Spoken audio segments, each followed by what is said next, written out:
Hello everyone, a very good morning. Welcome to Decoding Dietitian Secret Recipe for Health. This is a corporate wellness nutrition program, and I'm the speaker today. My name is Caleb. Okay, so a bit about myself. I'm Caleb, also known as Mock Lead. I'm a corporate dietitian. Since young, I actually aspire to inspire others to live a fulfilling and healthy life through diet and also nutrition. I'm passionate in sharing nutrition through workshops, talks, cooking demos, games, recipe modification, articles, write-up, and interviews. So besides the clinical side of me, I'm also interested in like food, photography, interior designing, and exercise as well as exploring new places. So this is the agenda for today. We have total of 4 modules. So I will start off with an icebreaker. Then following that, we will dive into module 1, which is the introduction to different macronutrients. Then we'll take a short break. Following the short break, we have a module 2, which is healthy compositions of nutrients, and also comparison of the compositions of nutrients with our local diet. Then following that, we have our lunch, then energizer. Then you move to module 3, which is the understanding of different health challenges among working adults like us. Following that, we'll be discussing about module 4, which is understanding the concept of healthy meal planning. So by the end of today's training, ultimately you'll be able to learn how to plan a healthy menu for yourself or even for your family members. And last but not least, we'll conclude today with a summary and also testimonial. So a bit about my background. So as a dietitian, I got a privilege to be interviewed by a lot of different platforms. For example, in news channels.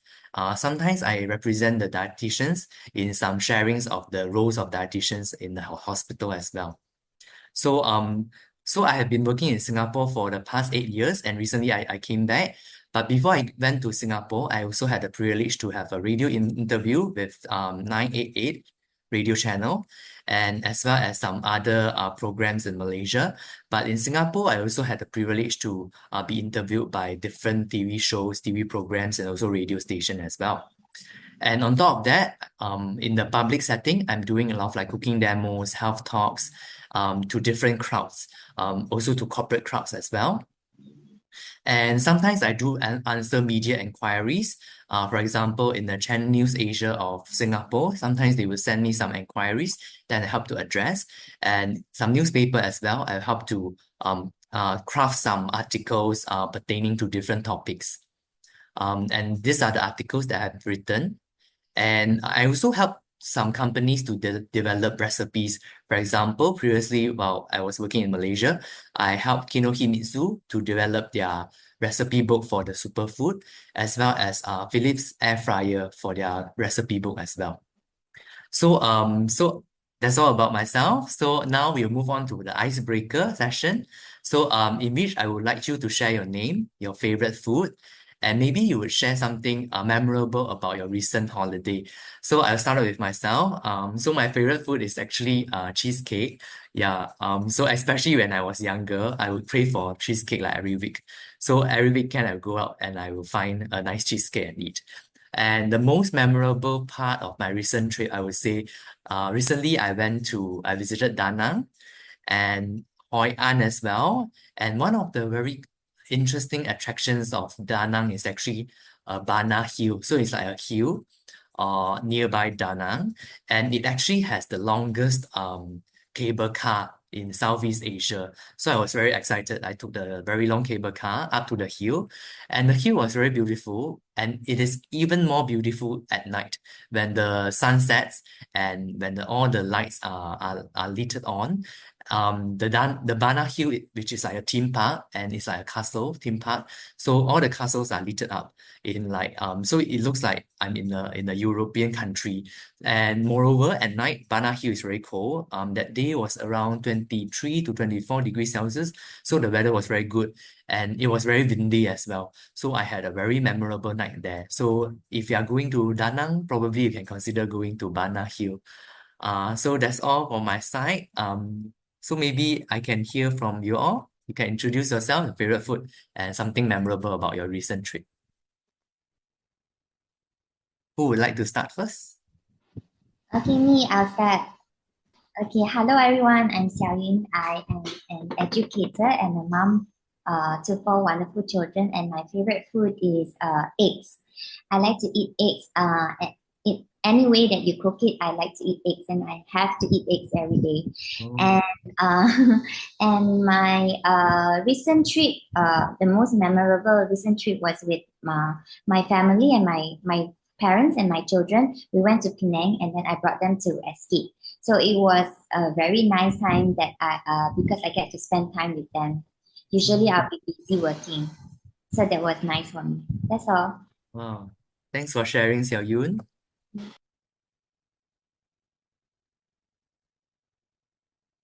Carmen, would you like to share? Hello, can hear right? Yes, Can hear yes. right? Can So hear. okay. My favorite food is actually I like to eat pasta, pastry, dessert, all these things. So all the unhealthy stuff. Yeah. So I am a trainer with two kids. So that's why I hope that I can learn some healthy diet or cooking style. Because what I like is kind of not so good for the kids, right? Yeah. And for recent trip, unfortunately, after the COVID, don't really have a proper trip. Just a simple one. It's actually I went to Cameroon with my family. So that is the first trip after the COVID. So which everyone very excited because such a long time grounded like at home only, right? So Mm. yeah. So the reason one is this lah. Yeah. Yeah, yeah. Family time is always invaluable, Yeah. memorable as well. Thanks Yeah. for sharing, Carmen. Yeah. Mm. It's my turn. Hello, everyone. My name is Zay Basali, Siti Zainab Basali. You can call me Zay. Well, favorite food. There's way too much. Like common, I feel you. My choice of food, I'm not the healthiest. I enjoy food very much. Um, well, my favorite one would be, I think, for nothing can top Sabahan seafood. Sabahan, so I Yeah. love Sabahan seafood. Yes, Nothing can yes. top Sabahan seafood. So that's my favorite as well. The udang, the sotong, the fish, or even the blowfish, you know. But anyway, Mm. um, something memorable about my most recent holiday, actually, after probably a few years, I haven't gone back to my father's kampong. So I took my daughter there, and it's in Semporna, and Semporna is seafood paradise. Again, Mm. seafood that goes for me. So yeah, those are the thing. And even when going back to home, it's always food as well. So here I am. Hopefully, I can Okay. learn something healthier. Okay, thank you Zay for sharing, and thank you Carmen and Xiao Yun for sharing as well. I think it's very good that we sort of like recall some of our good times in the recent holidays, and yeah, I'm glad that you all like get to spend time with your family members. So definitely while we are sharing our favorite food, so I'm also a food lover, so that's why I'm a dietitian as well. But so through this session, I will be sharing with you like how we can actually eat healthier amidst of all this amidst of the food paradise that we are living in. Okay, so we will start off with a quiz before our module one. So the quiz is in page 5 of your booklet as well. So you can actually refer to your booklet. So these are the questions. So we can actually go through together, and you can actually jot down your answers in the booklet as well. Okay, so the first question that I will be asking you all, which of the following yields the least amount of calories? Number one, two finger size of 90% dark chocolate. B, half cup of unsalted roasted almonds. C, one green apple.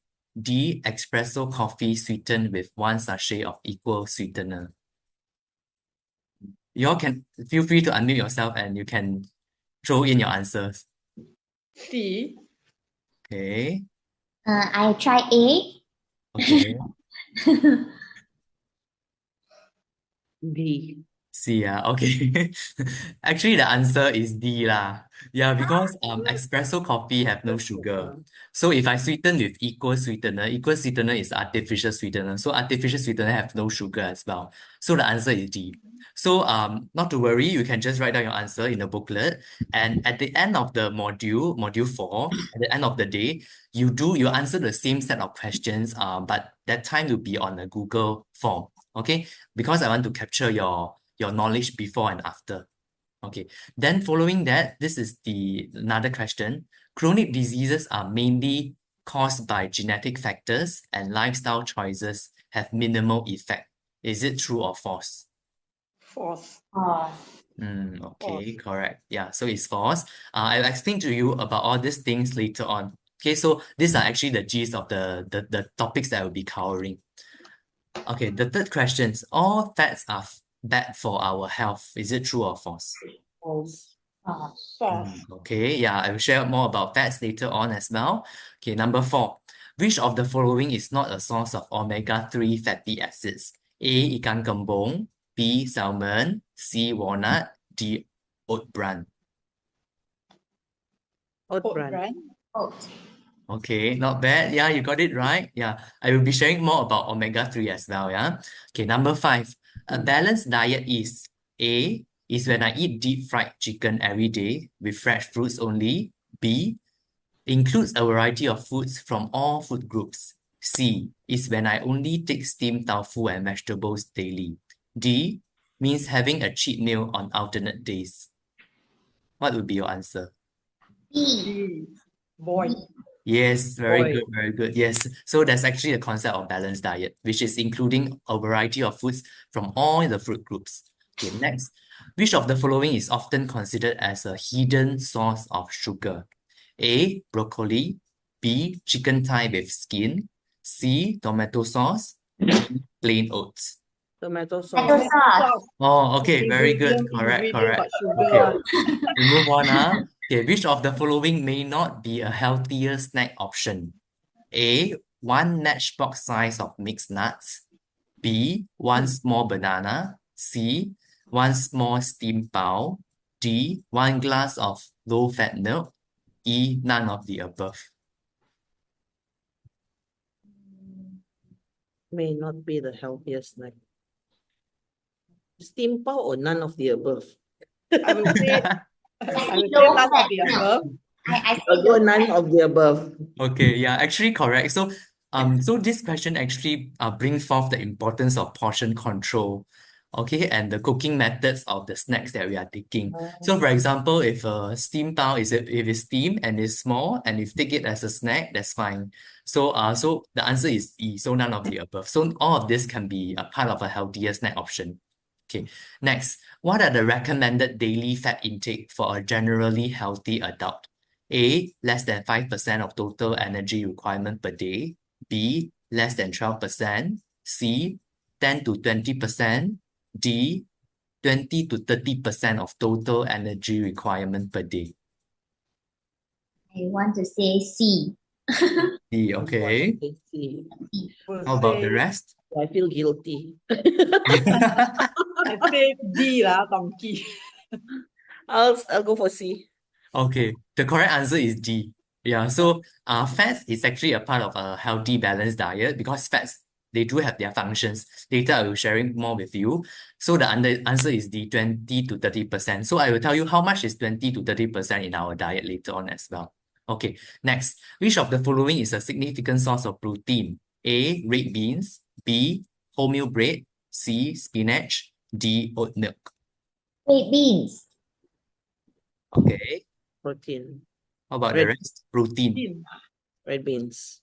Beans should be. Okay. I think so. Go for beans also then.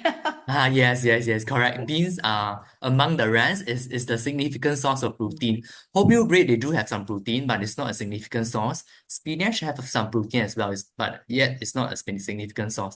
Oat milk is basically not a milk lah. Basically, it has a lot of carbohydrate with minimal protein. So beans is a significant source of protein. I will be sharing more about protein as well later on. Okay, so which of the following is false about exercising regularly? First, exercising regularly can improve sleep. B, can strengthen bones. C, it can actually increase risk of getting gout. D, it can improve joint health. Which C. is wrong? C. Which is a wrong statement? C. Okay. C. Yeah, okay. So yeah, correct. The answer is C. So on the contrary, actually exercise can actually improve joint health like, instead of hurting the joints. As long as you are doing exercise in a safe environment with safe equipments and also safe attire, it can actually improve joint health. Okay, so what is the daily required vegetable and fruits intake for generally healthy adults? A is 1 serving each, B 2 servings each, C, 1 serving of vegetables with 5 servings of fruits. D, 3 servings of vegetables with 2 servings of fruits. I think D. D. Mm. Eat a lot of them. Carmen? How about Carmen? Think D also. Okay, Donkey. very good. Okay, so our government is doing a good job. So you all got the correct answer for the for this question. Okay, so next you can just write down your answers in the booklet. Okay, state 3 high calcium foods and drinks. I'll give you like roughly like 1 minute. This one you don't have to answer. You just need to write down. Oh, okay. Mm.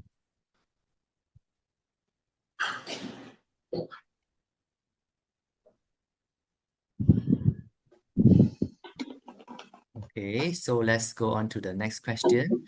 Okay, state 3 ways to reduce calories in your food when eating out. So again, you can just write down. I'll give you like roughly 1 minute.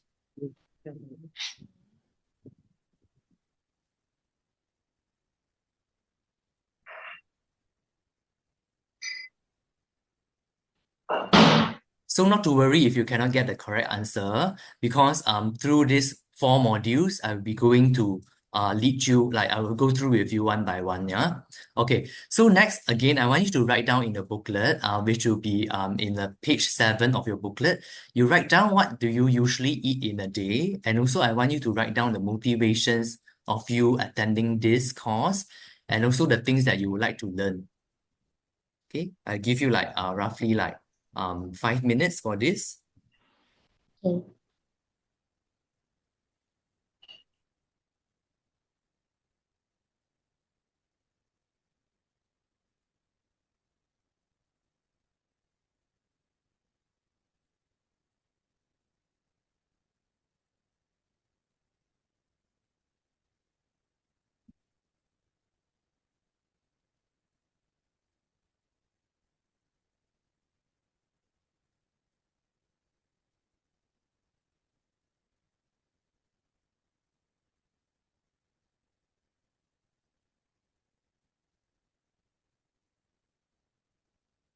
Okay, so thank you for writing down. So later on, I'll actually select a few of you and I will actually get what you actually written. Then I will be sharing with you using what you have written at the end of the modules. Okay, so now we'll go to our very first module, which is Can you go back to the question there? I haven't finished the last one. okay. Thank you.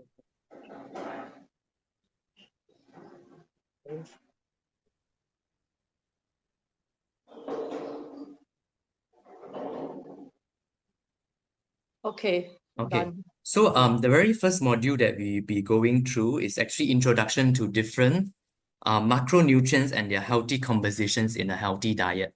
So I'll be sharing about the concept of health and wellness, benefits of a healthy lifestyle, macronutrients, their food source, and healthy compositions in daily diet. Okay, so what do we understand about health and wellness? Yeah, actually, health, right, simply means the absence of illness or injury. But on the other hand, wellness actually is a broader approach which includes a proactive habits and lifestyle choices that contribute to overall well-being. So wellness actually comprises of a lot of different aspects. So when we combine health and wellness together, it's not just about physical health. It's also important for us to maintain emotional, mental, and spiritual health, because when our emotional and mental or even spiritual health is not good, it will actually manifest it through our physical health and also through the other aspect of our life. For example, if we are not having a healthy body, or our mentally is not healthy, or emotionally not healthy, it will actually affect our social wellness as well. So for the social wellness actually includes the interaction of you with your family members, interaction of us with our friends, as well as with colleagues, neighbors, and everyone that around us. So the social wellness will also contribute to our health as well. Next will be occupational wellness. So meaning in your work nature, does it actually help to garner health to you?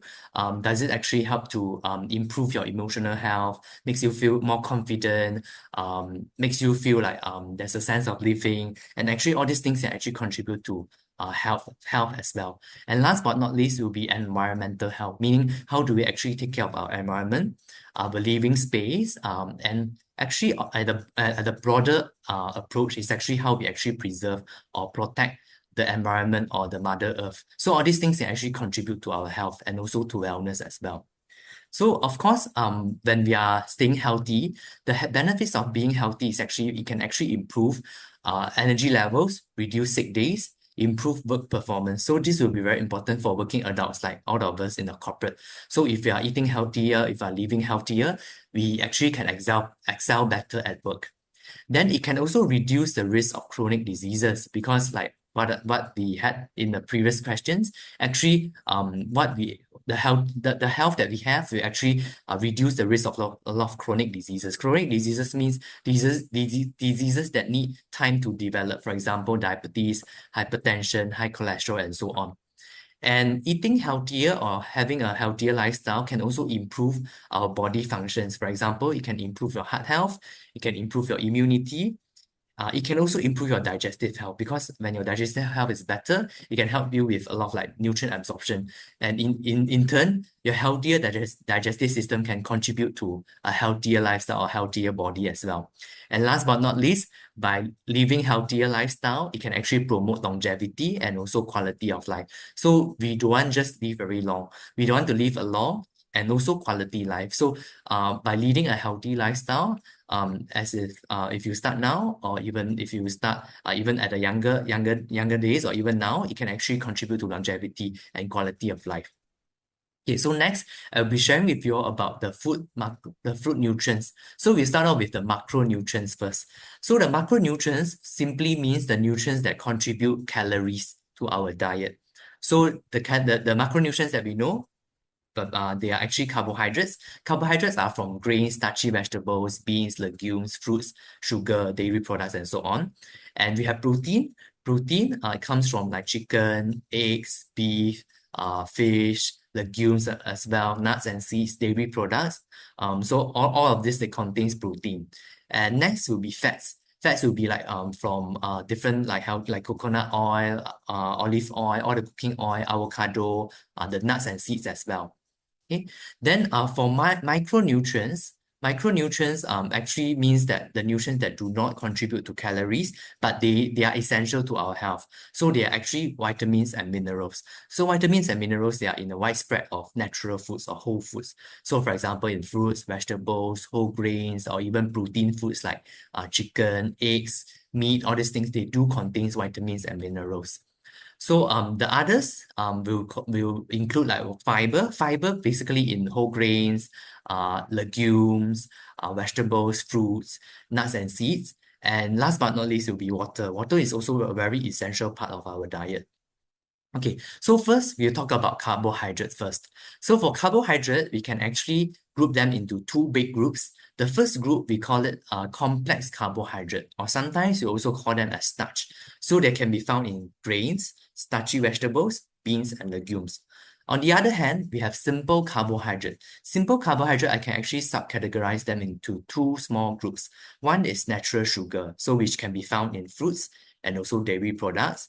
And the other one is added sugar. Added sugar, or we call simple sugar, is actually the sugar that we add into our food. For example, the sugar that in our 3-in-1 coffee, 3-in-1 tea, the sugar in our teh tarik, all these are actually added sugar. So carbohydrate is very essential. It takes up a big part of our diet. It's around 45 to 60% of total calories per day. So carbohydrate contribute to around 4 calories per gram. It is the body's main source of energy. So for example, when we think when our brain is working, when we are moving, when we are doing our housework, or even when we are sitting down doing our office work. Carbohydrate fuel is the fuel for us, so it provides energy. They are broken down into sugar, so which fuel cells, tissues, and also our organs. So just now I mentioned they are actually simple sugar and complex carbohydrate. So for simple sugar or simple carbohydrate, after we consume, this is like a graph of the blood sugar. So if you take a simple carbohydrate, a simple sugar, it will cause a blood sugar spike. So it's like a roller coaster. If you rise up very fast, then our body will help to reduce it back to normal as soon as possible. So this will cause a plunge in the blood sugar level. So this actually can actually relate to our daily life. So especially like working adults like us in the office. So if you take a very heavy lunch or you take a very high sugar lunch, your lunch contributes to a lot of sugar, you actually feel the food coma. So the food coma is actually a phenomenon of this. So meaning after you take a heavy meal, the heavy meal will contribute to a blood sugar spike, and our body will try to reduce it back to normal by producing a lot of the hormone we call insulin. The insulin will help to reduce it back to normal, but the overly stimulated insulin will actually cause a plunge in the blood sugar level. So in which a lot of people, they may feel very tired or they have food coma after a heavy lunch. Is it also called sugar crash? Yeah, we also call it sugar crash, or simply we call food coma lah. Okay. So but on the other hand, so this can actually imply to our daily diet. So for example, if we take something more complex, we take a complex carbohydrate and we actually balance off with a lot of like vegetables, the fiber, all these things can help to slow down the blood sugar absorption. So with this, the spike is not as obvious as when we are taking a simple sugar. So from this, I can actually share with you all, let's say if you want to prevent feeling very tired in the mid-afternoon after your lunch, what you can do is that you take a more complex carbohydrate, or you take a smaller amount of carbohydrate and you take more fiber, and you try to avoid any sweetened drinks. So with this, you can actually prevent the food coma. Okay, so short quiz for you all. So again, I would like you all to unmute yourself and to just do some wild guess about all these foods. So I want you to guess on this on the screen whether is it starch or is it sugar. Okay. Starch. So on this screen we have white bread and we have wholemeal bread. Do you think it's starch or sugar for white bread? Starch. Sugar. Okay, how about wholemeal bread? Sugar. Starch. Oh, okay. Okay, so the correct answer, they are both starch.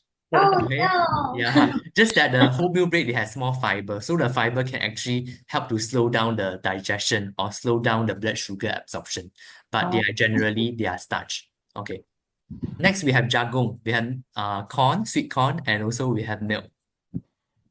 Starch. Jagung, do you think it's starch or sugar? Starch. I think corn is starch. Corn is Okay. starch.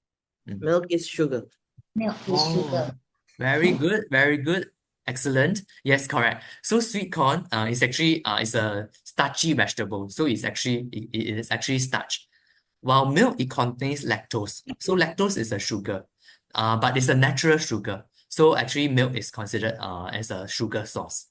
Okay, next, how about chickpeas, kacang kuda, and also roti canai? Chickpea. Starch. I think Okay. starch. Correct. Okay. So starch, legumes, they are actually starch. But it has a lot of fiber, so it's actually very good.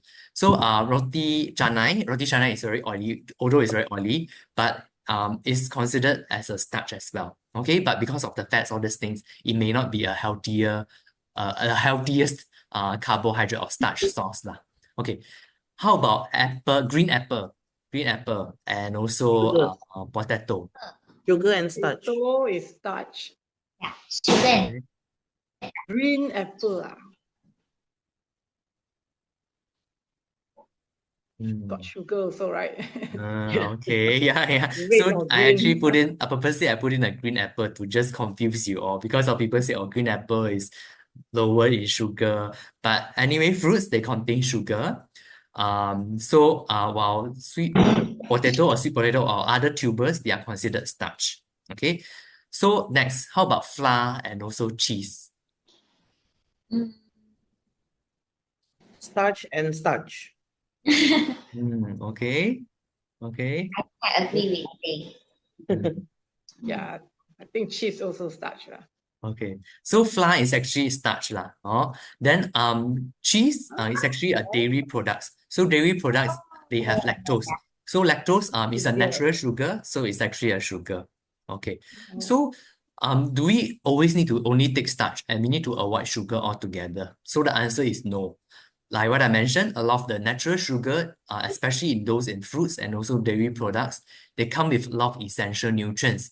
So they are actually a part of a healthy, balanced diet. On the other hand, what we need to avoid is we need to avoid the added sugar because they often come with zero nutrients. So should we take fruits and dairy products? Yes, we should be taking them because they are part of our diet. Our body process fruits and vegetables very different because, for example, in fruits they have fiber, they have vitamins, they have minerals, and in dairy products, they have like protein and also fats. So they are considered whole foods. So meaning they are not just giving you the sugar, but they have other nutrients. It's like a very good healthy package. So they are actually whole foods that brings a lot of essential nutrients and they can actually confer to healthy benefits as part of a healthy diet. Okay, but what would happen if we take excessive carbohydrate or if we have excessive sugar in our diet? So um, um, definitely it will lead to weight gain if we take too much carbohydrate. It can also increase the risk of type 2 diabetes. So if we take a lot of carbohydrate, a lot of sugar, it can actually lead to nutrient deficiency because if we take a lot of like rice, a lot of like noodles, and we don't eat vegetable, we don't eat protein, we take a lot of sweetened drinks, and we don't eat other food groups, so it can actually lead to nutrient deficiency. And actually, carbohydrate, do you know if you take too much carbohydrate, it may actually lead to heart disease as well. So if you take too much carbohydrate, especially the simple carbohydrate, it can actually increase one of the uh, blood fats in the body we call triglycerides. So the triglyceride is a simple fat. If it's too much in the body, flowing in your body, it can actually cause inflammation.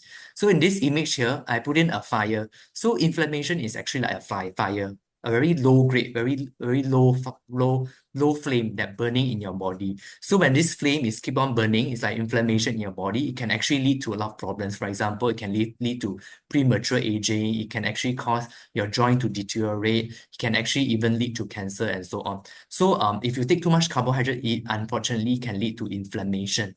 Okay.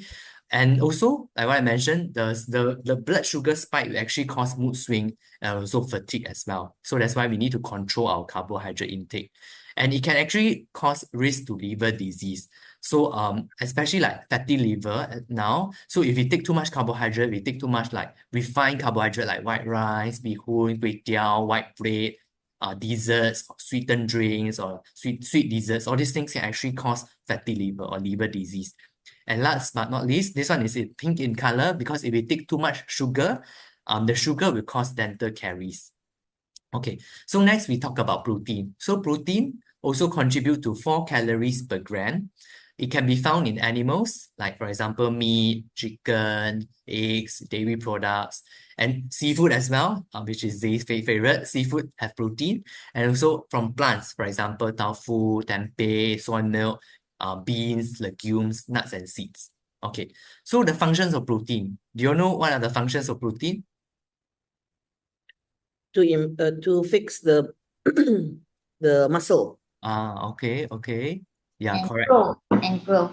Yes, very good. Okay, so again, protein, it helps to, it is not a main source of fuel or energy in the body because protein has more important tasks or more important roles in the body. For example, it helps to maintain your muscle. So muscle is very important as we grow older, especially after 40s. Our muscle is actually slowly reducing, our muscle mass is reducing. So as we grow older, we need to eat even more sufficient protein to maintain our muscles. And also, especially if we got any wounds in the body, the protein will help to seal up the wound. It help to jahit help to like seal up your wounds lah, for wound healing. And protein is also very important for immunity. And last but not least, so you see this group of workers here. So the workers actually represents the hormones and also the enzymes in the body. So hormones and enzymes, they are like the small workers in your body. They help to do certain tasks, or this help to digest your food and help to maintain your organs, all these things. So protein actually, it can be made into hormones and enzymes in the body. So help to maintain the hormones and enzymes. Okay, so protein, we can actually group them again. If we group them into whether they're healthy or not, we can group them into healthy source and unhealthy source.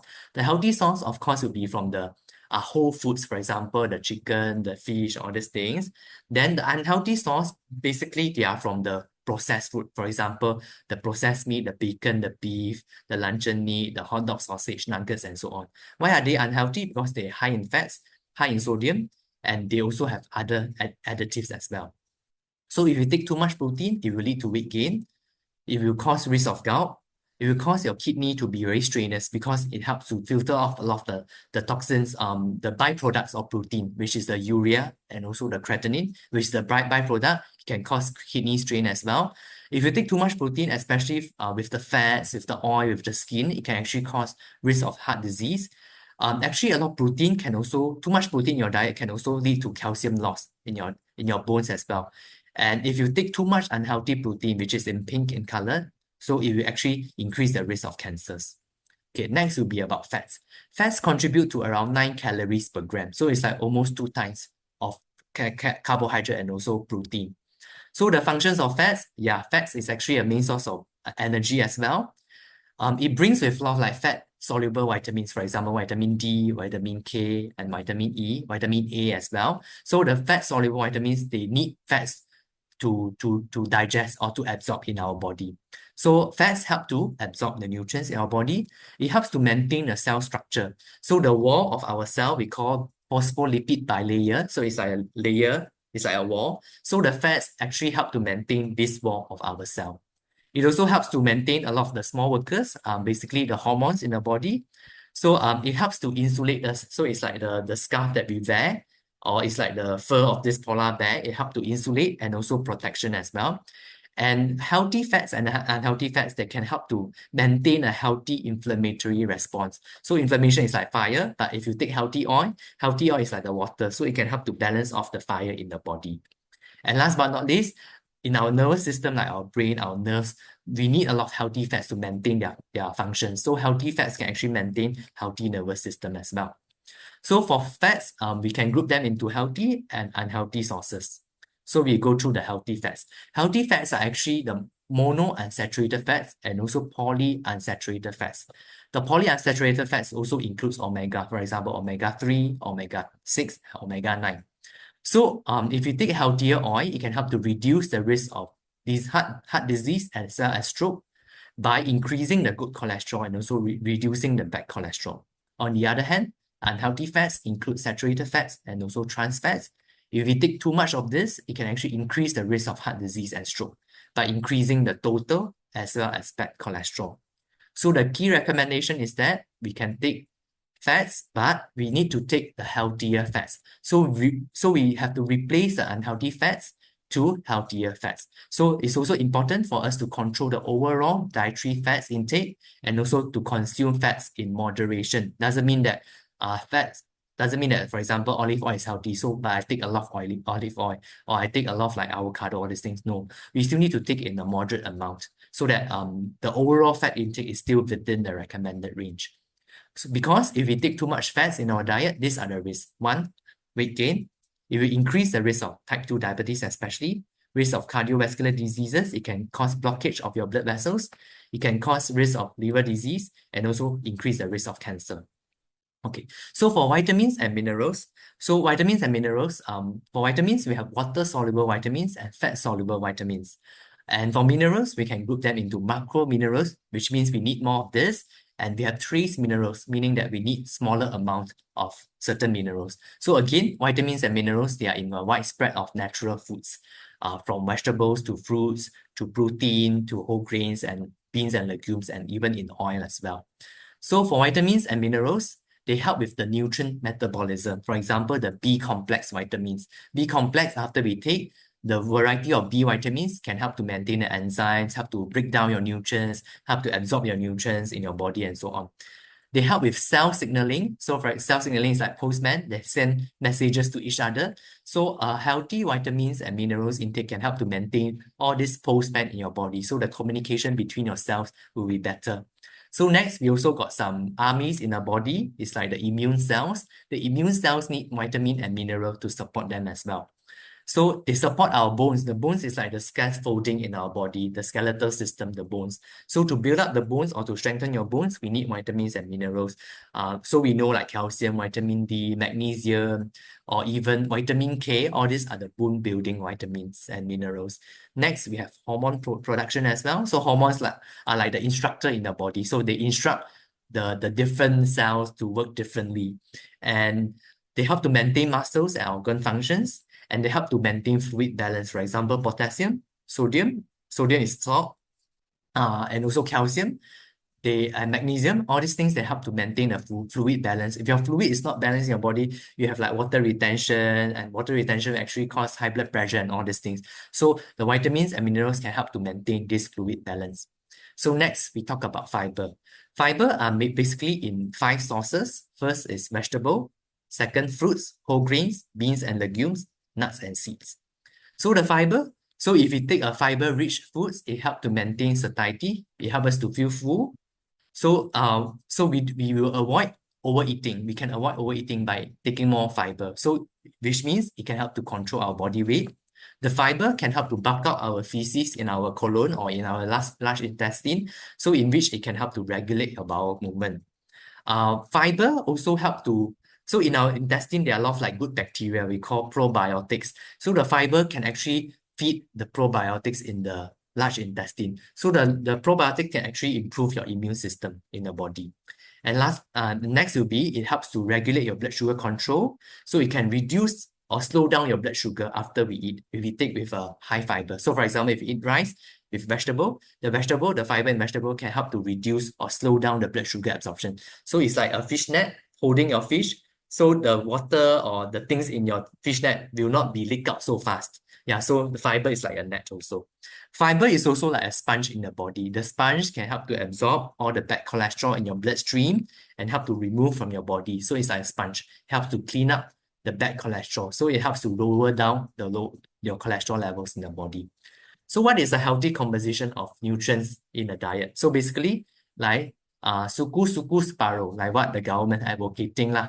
So quarter of your plate should be filled by carbohydrate, another quarter filled by protein, and half of your plate should be filled by vegetable. Okay, so these are some examples of healthy plate. But a lot of times you actually missed out. So instead of the rice taking quarter of your plate, the rice is taking half of the plate. So in this case, you are taking in too much carbohydrate, you're taking in too much calories. All these things can actually lead to some health issues in long term. Okay, so that's all for this module. Hello everyone, welcome back from lunch. I hope that you all had a good lunch. So before we move on to the next module, I will be doing a very short exercise with you all. So recently I like to do like K-pop Zumba. So I want to inspire you all with a K-pop Zumba as well. So I want you all to like just stand up from your chair and give some space in between your device and also yourself to have a good move. Okay, so we will have a short Zumba session before we go on to the next module. Cause I'm in the stars tonight. So watch me bring the fire, set the night light. Shoes on, get up in the morning, cup of milk, let's rock and roll. Kink out, kick the drum, rolling on like a rolling stone. Sing song when I'm walking home, jump up to the top of the brown.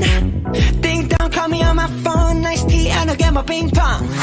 This is dead heavy, can't hit the bass, boom, I'm ready. Life is sweet as honey, yeah, this beat chain like money.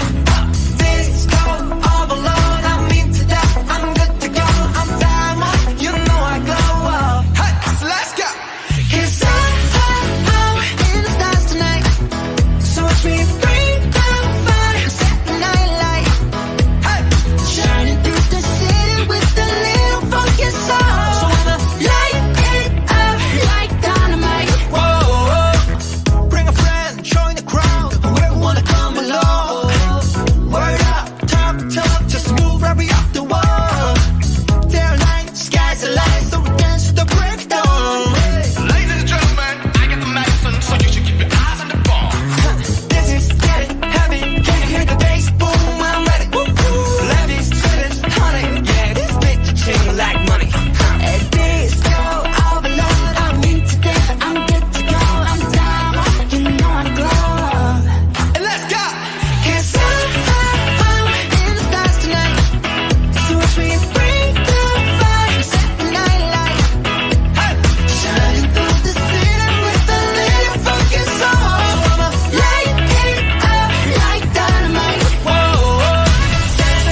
na na na na, yeah. Da na na na na na na na, yeah. Light it up with dynamite.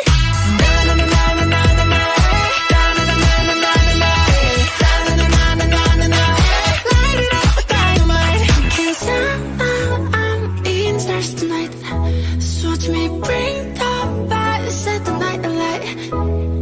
Shining through the city with a little fucking sun. Light it up like dynamite. This is watch me bring the fire, set the night alight. Shining through the city with a little fucking sun. Light it up like dynamite.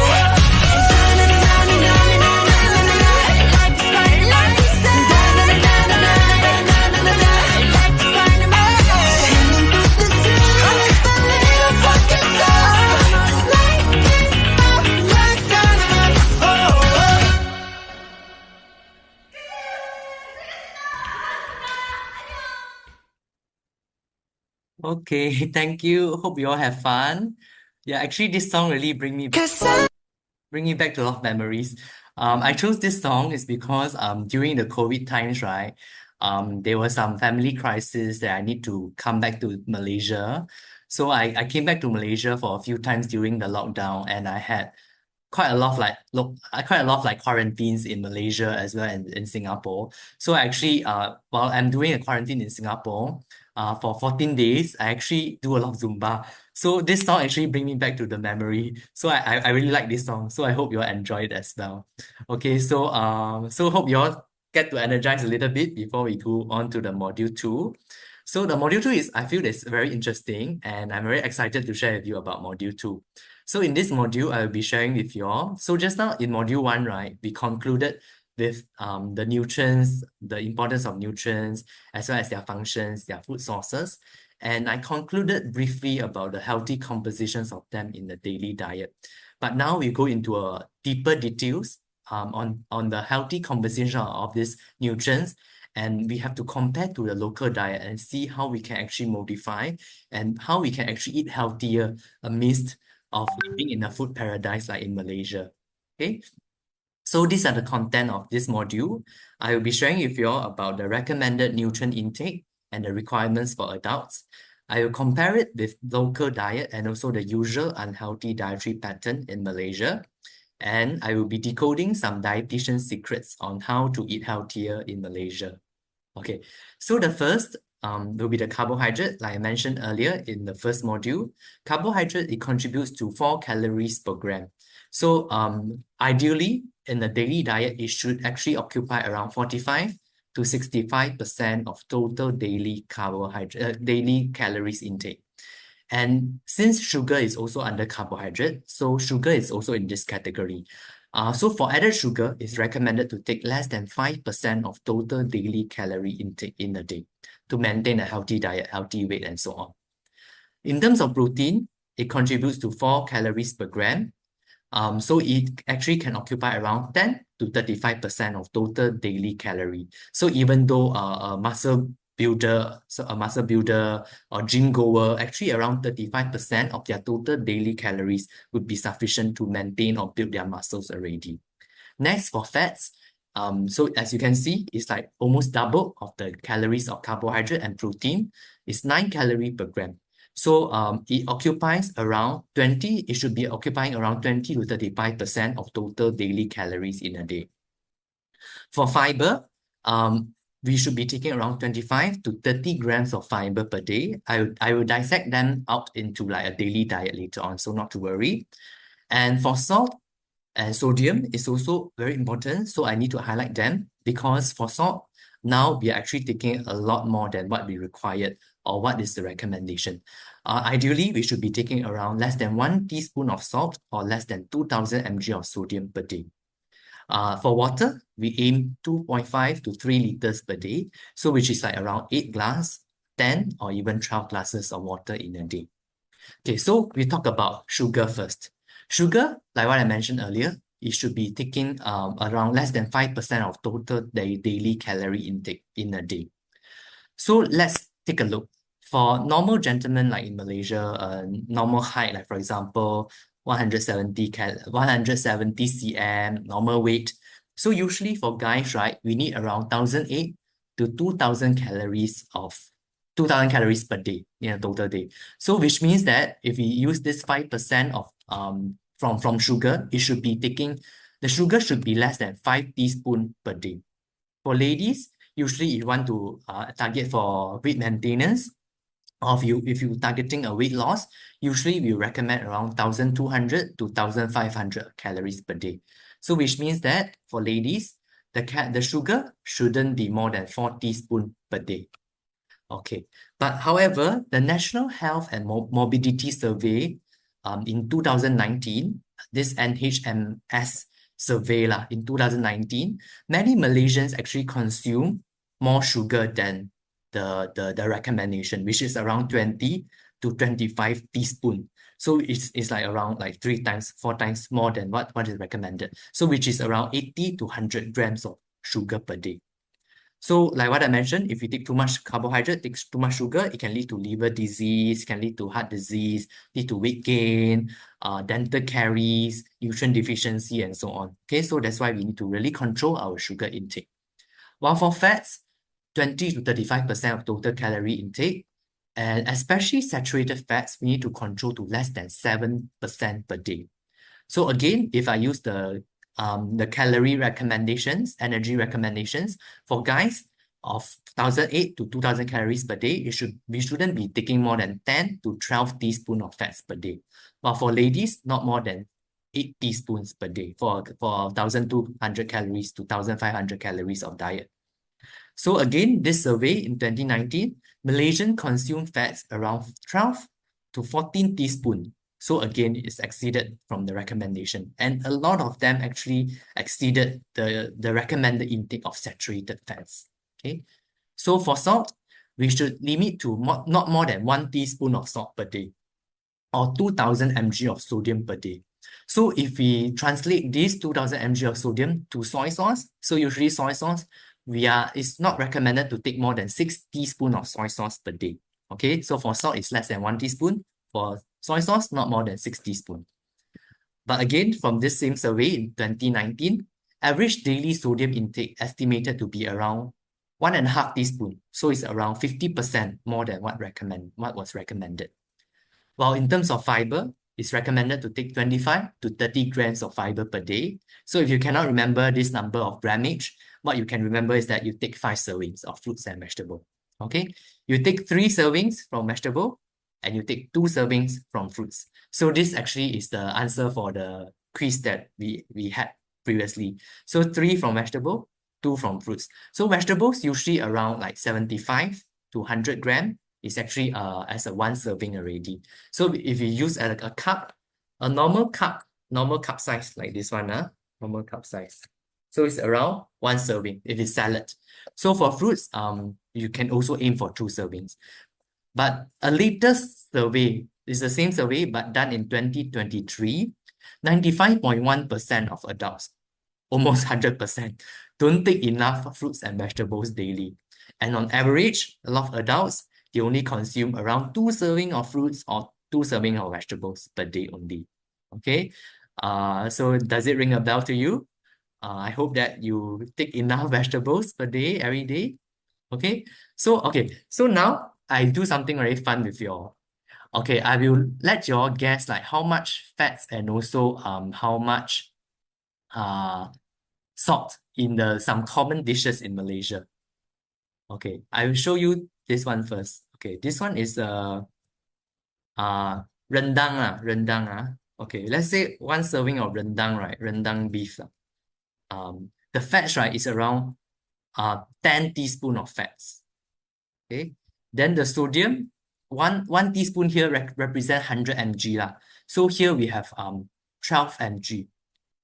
Yeah, 1,200 mg of salt. So again, like what I recommended earlier, salt should be less than 2,000 mg. But here is already 1,200 mg. Okay, while for fats, for guys, not more than 10 teaspoons. But if you take 1 serving of rendang, it's already your whole day allowance. Okay. Next, I want you all to guess like fried kway teow lah. Okay, fried kway teow. A plate of fried kway teow. How many teaspoon of fats you estimate? 10. Yeah, okay, you can just make some wild guess. 10 teaspoon. I only know the calorie. I don't know the. Oh, never mind. I think sometimes if we roughly know the fats, then we can actually make some modification already. Okay, so I will review. So a plate of fried kway teow, it gives around 9 teaspoon of fats, and sodium is around 1,400 mg of sodium. Okay, so it's quite a lot. Next, curry laksa or curry noodles. Okay, the fats is around 10 teaspoon as well. Sodium is around 1,200 mg. So it's a lot. Nasi lemak, if I eat nasi lemak with fried chicken and also a fried egg with some sambar, how much do you think is the fats and the sodium?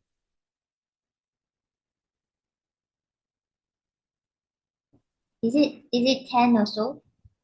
Okay. Okay, let me just review. Yeah, so again, it's like around 12 teaspoon of fats because from the fried chicken, from the fried egg, the sodium is around 1,300 mg. So it's again, Can I ask you, like for the curry laksa, right? If we don't drink the soup, so does that mean we are taking less of the fat? very good question. Yeah, in fact, this is what I will be discussing with you all later on in the Decoding Dietitian secret. Okay, I will share with you all how to enjoy all these foods, but with lesser calories and less guilt. Okay, then next, we have this chicken rice. Chicken rice, again, is so much of fats, a lot of salt. And this laksa also is like curry laksa is also so much of fats. And if you finish the soup, that amount of salt as well, sodium. Okay, all these are the snacks. I don't want to overwhelm you, but basically a lot of the very nice local dishes, snacks, unfortunately, they are high in fats and high in sodium. Okay, so what are the risks if we take too much unhealthy fats in the diet? Okay, like I mentioned earlier, it leads to weight gain, risk of type 2 diabetes, risk of cardiovascular diseases, especially if the fats are unhealthy. It causes inflammation. Inflammation is like the fire burning in your body, causing blockage in your blood vessels, causing joints to deteriorate, causing brain to deteriorate and all these things. It leads to liver disease. It leads to cancer as well. Okay, next. So I will do so in terms of increasing body weight, I would like to do a simple activity with you all, which is to calculate your body mass index. Okay, so after you calculate your body mass index, I want you to write down in the booklet that I prepared beforehand. So you just write down your BMI. So the BMI, basically it means that the comparison or how suitable is your weight to your height. So in Asia country, we actually got Asia categorization for this BMI. For normal BMI is between 18.5 to 22.9 kg per meter square. Because research has found that for Asians, we have a more stringent healthy BMI range. Is because they found out that Asians, if we have slightly higher BMI, the risk of cardiovascular disease will increase more than the Westerner or the Caucasians or the Angmo lah. Okay, so I want you to calculate your body weight, use your body weight and your height in meter, and you calculate your body mass index. So simply you put in your weight and your height in meter, and you divide your weight with your height in meter twice. So after that, you get a number. Okay, so I will give you an example. Okay, so for me, my weight is 54 kg and my height is 165 cm. So which means that in meter will be 1.65. So I use this for 54 kg divide by 1.65 divide by 1.65 again. So with this, sorry, my weight is 56 lah. Sorry, I remember wrongly. Okay, so with this, my BMI is 20.6. So 20.6, which means that my BMI, thank God, is still within the normal range. Okay. So you can actually do your own calculation and you can write down. If you feel like sharing, you can share. If you don't feel like sharing, that's fine also. Okay, because later on, this will actually help us with one of our activities later on. Okay, so for people that are underweight, the BMI is below 18.5. So underweight is also not good. Overweight also not good. So a bit mafan, a bit leceh also. I don't know why. But actually underweight, it will cause like especially in ladies, it may actually impair your bone mass, may not be so healthy. Then sometimes the production of enzymes, production of hormones may also be affected if you're underweight, especially for elderlies, they are underweight. For old people, they are underweight. Okay, but for overweight, on the other hand, overweight, if it's more than 23, BMI of 23, can actually increase risk of cardiovascular disease and heart, stroke and so on, cancers. It will cause strainers to your joints and all this. But not to worry. So let's say, for example, if I have a friend, their BMI is more than 30. Okay, they say, oh, I cannot reach your BMI 20 leh, so far off. What to do? So not to worry. So no, sometimes the number can be just remain as a number. But let's say if you start eating healthier, if you start exercising, even your weight reduce only a little bit, or your weight is still within the unhealthy category. But let's say if you got a bit of weight reduction, it can actually bring a lot of like health benefits. So even for example, in this graph, if we move from obese 2, the purple color one, if we move from obese 2 to obese 1, even just one step down, you can actually feel a lot of difference already. You may walk a bit faster, you feel that your breathing are better, and you can sleep better, or even your blood results may improve as well. Okay, so sometimes this BMI, I wouldn't bark too much on this. It's just an indicator. But what I appreciate is the baby step that we take. For example, is you start eating healthier, you start increasing your number of steps in a day. All these are baby steps that will actually contribute to healthier body as well. So not to be too worried or too pressured about this BMI, but try to work on the baby step as well. Just the baby step will do. Okay, so unfortunately in Malaysia, we are getting bigger in size. So in this survey 2023, it shows that around 54.4% of our population are actually overweight or obese.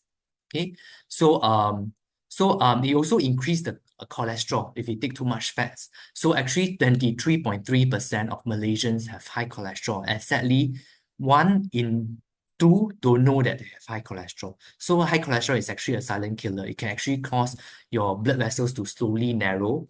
So when it's like completely blocked or become very, very narrow, especially the very small blood vessels around your heart, it can actually cause heart attack.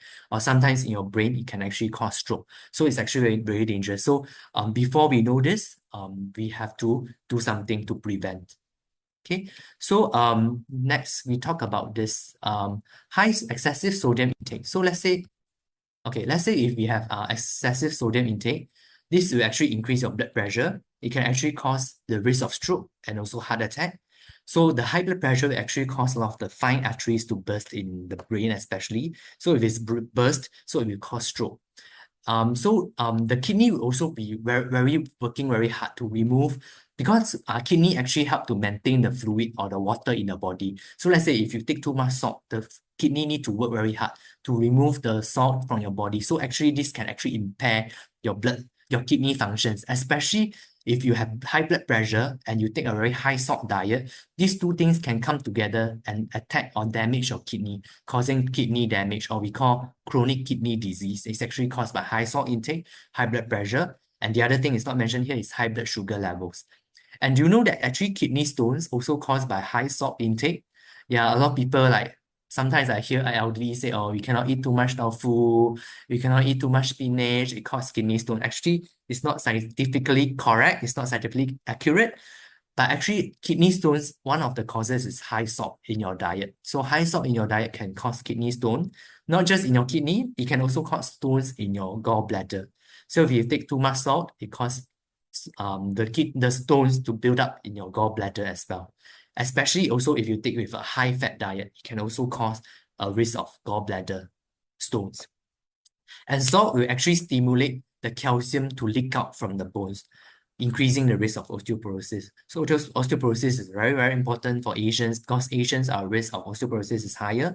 So in Singapore, I see a lot of patients, elderly patients, they came in osteoporosis and they accidentally fell at their house, at their bathroom, at their kitchen, or sometimes when they just stretch their hands, they break their bones. Yeah, so because of the osteoporosis. So osteoporosis, besides of not enough muscle mass to maintain, not enough calcium, one of the reasons is actually too much salt in our diet, causing calcium to lost in the bones. And next, high salt intake may cause cancers, especially stomach cancer. Okay, one of the reasons is a very high salt diet. Okay, so from this survey 2023, around 29.2%, which is 1 out of 3 adults in Malaysia, have hypertension, high blood pressure. Okay, again, high blood pressure is also a silent killer, so it can actually cause stroke. And actually, stroke and heart attack, sadly, is getting younger nowadays. So I do hear some friends like in their 40s, very sad, they have stroke, or even in the patients I see in the hospital. Usually 40 plus, right? I see 40 plus, around 43 to 45 is the age where they have like heart blockage already. So it's very important for us to take a look at our health and our diet to prevent. Yeah, because to me, I always feel that our health is the best wealth lah. Because our body help to serve us, help us to excel at work, help us to go travel, to enjoy, to also to bless our family members. So if we got healthier body, we can be a blessing to the people around us. So so all these things hope that we can actually take a closer look in our diet and help to do some changes in our diet. Okay, so I will be sharing. So just now I shared about food and also drinks and also snacks. So now I will be focusing on sugar. Okay, so for sugar, usually in the drinks and also in the kuih muih, all this. Okay, so for soft drinks, usually a can of soft drinks, it has around 8 teaspoons of sugar. Okay, for a glass of teh tarik, it has around 5 teaspoons of sugar. Okay, so for energy drinks like Red Bull or this, one can, right, it has around 6 teaspoons. Okay, let's say if I go Starbucks, I order a Frappuccino, with whipped cream, with caramel, with some sugar in a Frappuccino. It gives around 15 teaspoons of sugar. Okay, Bandung is around 6. Then let's say if I take bubble tea, I take the boba, I take the sweet boba, and I didn't ask them to reduce the sugar. Basically, it gives around 8 teaspoons. Okay, so this Milo dinosaur is around 5. Okay, let's say if I take fruit juice, because it's very concentrated with a lot of fruit, so usually one glass will give around 6 teaspoons of sugar as well. So in terms of kuih muih, so all these things are actually, I like all this kuih also. I like the sticky texture. Okay, so later on, I will share with you all like how we can eat so that we can eat with less guilt. Okay, ang ku kueh, I like ang ku kueh. I like the green bean paste one. So basically, it has 3 teaspoons. Okay, this kueh tepung pelita, it has 2 teaspoons per kueh lah. Okay, this kueh salad 2, kueh lapis 3. This one is the I cannot remember the names. Dodol, is it? Suddenly I can't remember. Okay, this Onde, right? onde, yeah, 2 teaspoons. Kueh keria 3. This one this one is ketayak. Kueh ketayak is 3. And this is the bingka ubi kayu. Yeah, so one piece is around 5 lah. Okay, so in this survey 2023, diabetes is one of the top causes of death in Malaysia, around 15.6, which means 1 out of 6 adults in Malaysia have diabetes. And a lot of them actually young adults sadly, our young adults are affected by diabetes. Okay, but again, like Malaysia is a food heaven, so I love Malaysia. So it's also one of the reasons that I came back to Malaysia, because I love Malaysia. I'm very proud to be a Malaysian. So so whenever people say Singapore is better in this, better in that, it's okay, but they cannot say that their food is better than ours. Okay, I will always defend Malaysian food is the best. Yeah, because it brings it actually signifies our culture, our heritage. it brings a lot of memories also. Like since young, my dad on weekends will bring us out for roti canai. Yeah, roti canai is like my memory. Roti planta with sugar. I like it. Especially when I was younger. So it's actually a memory that I shared with my family, and it's very unique to our country. But sadly, they are often labeled as unhealthy. Yeah, instead of focusing on the culture, the heritage. Nowadays, everybody's labeling that the Malaysian food are unhealthy. So but yes, so how we can actually incorporate them in our diet, and what we can do. So these are the things that I want to share with you all. Okay, so the first secret that I want to share with you is when we are eating out, we try to choose non-fried items.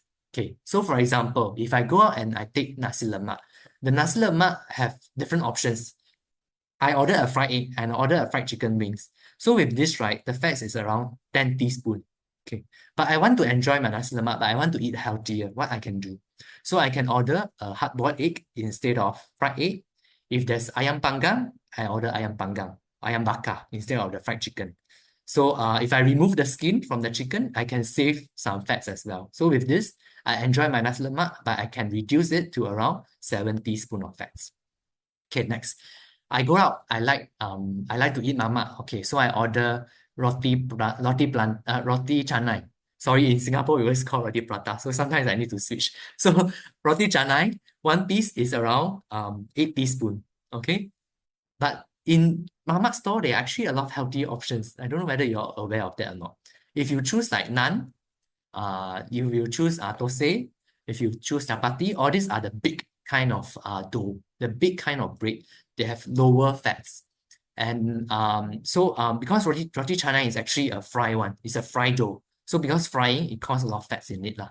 So instead of the fried chicken, so let's say I order roti canai with fried chicken lah on the left. So on the right, I order tandoori chicken. Tandoori chicken is a big one. So with this, actually the fat's only 2 teaspoons. So I still get to enjoy my mamak with my friends and my family, but I can reduce the fats. Okay, same thing. Let's say if I eat Western food, I eat fish and chips. Okay, fish and chips with the fries, with the chips. 10 teaspoons is a lot. But let's say if they have the option of you switching from your fries to a big potato, yeah, you can try to ask for that. And what I do usually, I ask them not to give me fries, but give me a serve of salad. So they're very happy. Sometimes the salad may be cheaper also. So they actually replace the fries with a salad. And let's say if they have option of baked fish or grilled fish, it's better than a deep fried fish and chips lah.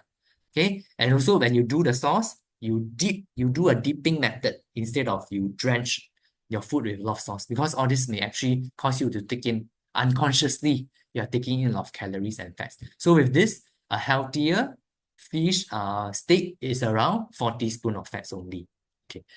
The second secret, just now Xiao Yun already asked. Let's say if I don't, no, sorry, this one is not what Xiao Yun mentioned, but this one is very similar. Okay, so the second tip is that I need to choose a clear soup gravy. So let's say, curry laksa, wow, very nice. But because of the curry, we got coconut milk, a lot of oil. So this will actually give us around 9 teaspoons of fats. Okay, but why not you choose like Assam laksa? We can actually choose like Assam laksa because or Sarawak laksa also. Yeah, they are the lower fats version. So with this, you only take in probably around 50%, which is 4 teaspoons. Okay, so try to choose the clear soup gravy. So let's say fried kway teow, like just now I mentioned, is around 8 teaspoons of fats. Okay, so now maybe I ask you all, like, what do you think you can replace with fried kway teow? Usually, if I really want to eat, I won't replace, but I share. Okay, very good tips. Yeah. How about Carmen? Like, let's say, what can be a healthy alternative to? Maybe I will switch to the chicken noodle soup. Very good idea. Yes, the soup. Okay, so I use a pan mi lah as an example. So pan mi, pan mian, only 2 teaspoons of oil. Yeah, because of the cooking method. So we choose instead of fried or instead of the coconut gravy, we choose the clear soup. Okay, this one is mee goreng mamak lah. Mee goreng mamak. It has around 8 teaspoons of fats. So what do you think? Let's say in the Malay store or Mama store, what are the healthier ones, the lower fats?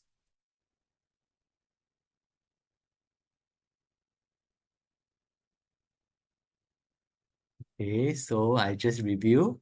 Yeah, mee soto. Yeah, I like mee soto actually. Yeah, so mee soto is a clear soup one, so it gives around just 4 teaspoons of fats.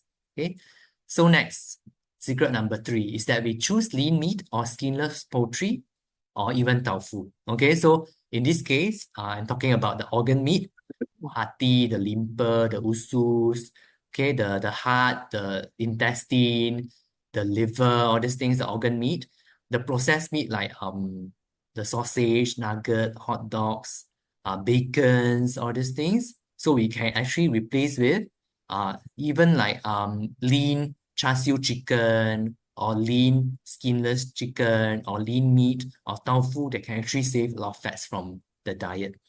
Okay, so next, so what Xiao Yun has mentioned, so it's actually this secret is that we need to leave the soup and gravy behind. So for example, I use the curry noodles as example again. So if I swallow the whole bowl and finish the soup, it's around 10 teaspoons of fats. But let's say if I leave out the soup, usually it can help us to save 50% of the calories. So meaning when you just eat, then you drink in some soup, that's fine. Whatever that's left behind, you try not to drink any further. So with this, you can still enjoy your curry noodles without getting in all the fats, all the calories. Okay.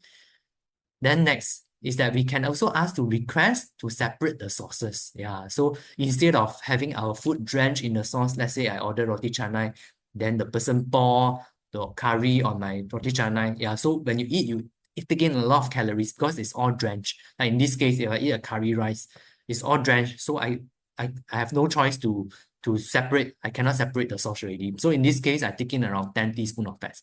But let's say if I separate them and I take in like mindfulness, like nowadays the Instagram, they have this story, very demure, very mindful. So as actually in our food, we also can be a bit mindful with our food.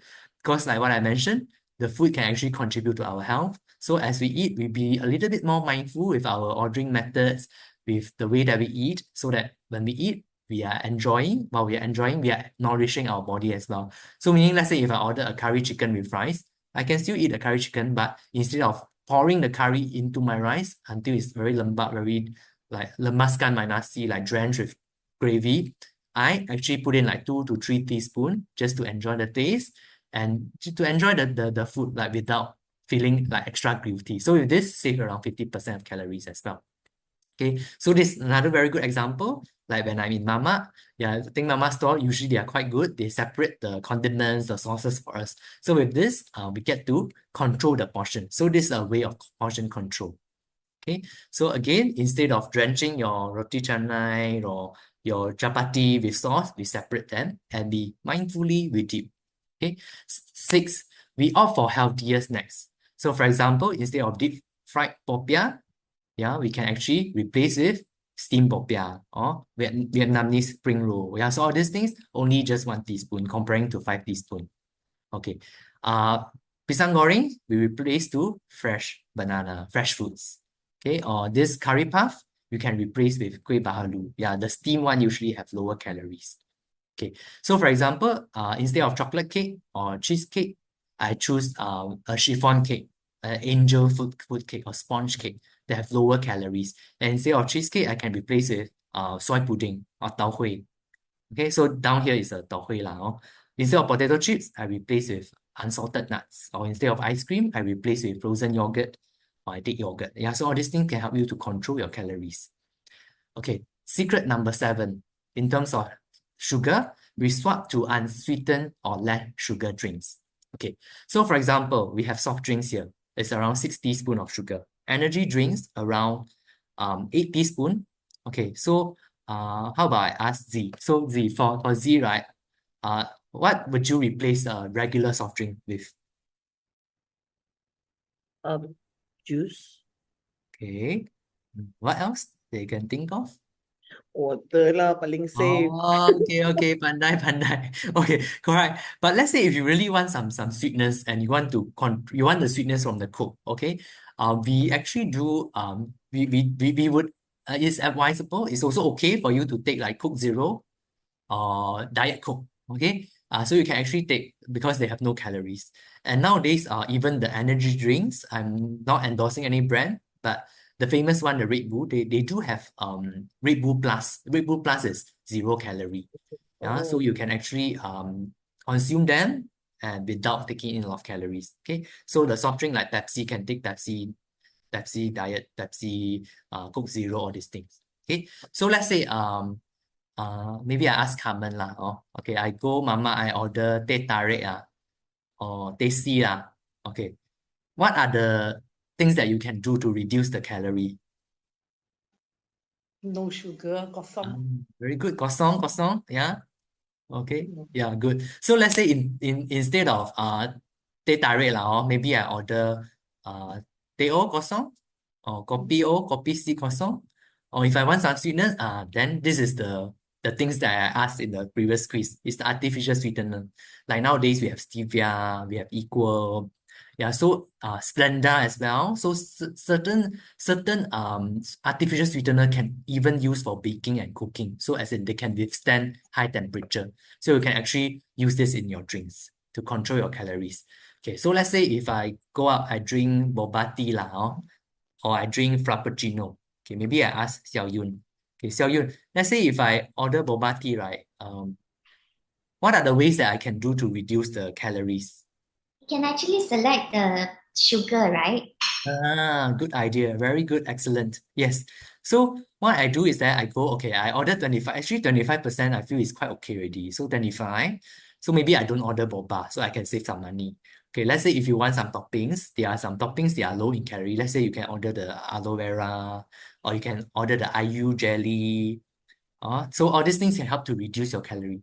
So instead of frappuccino, I just order maybe an iced latte. Then if I want some sweetness, I can add in some artificial sweetener. So with this, I can reduce my sugar intake. Okay.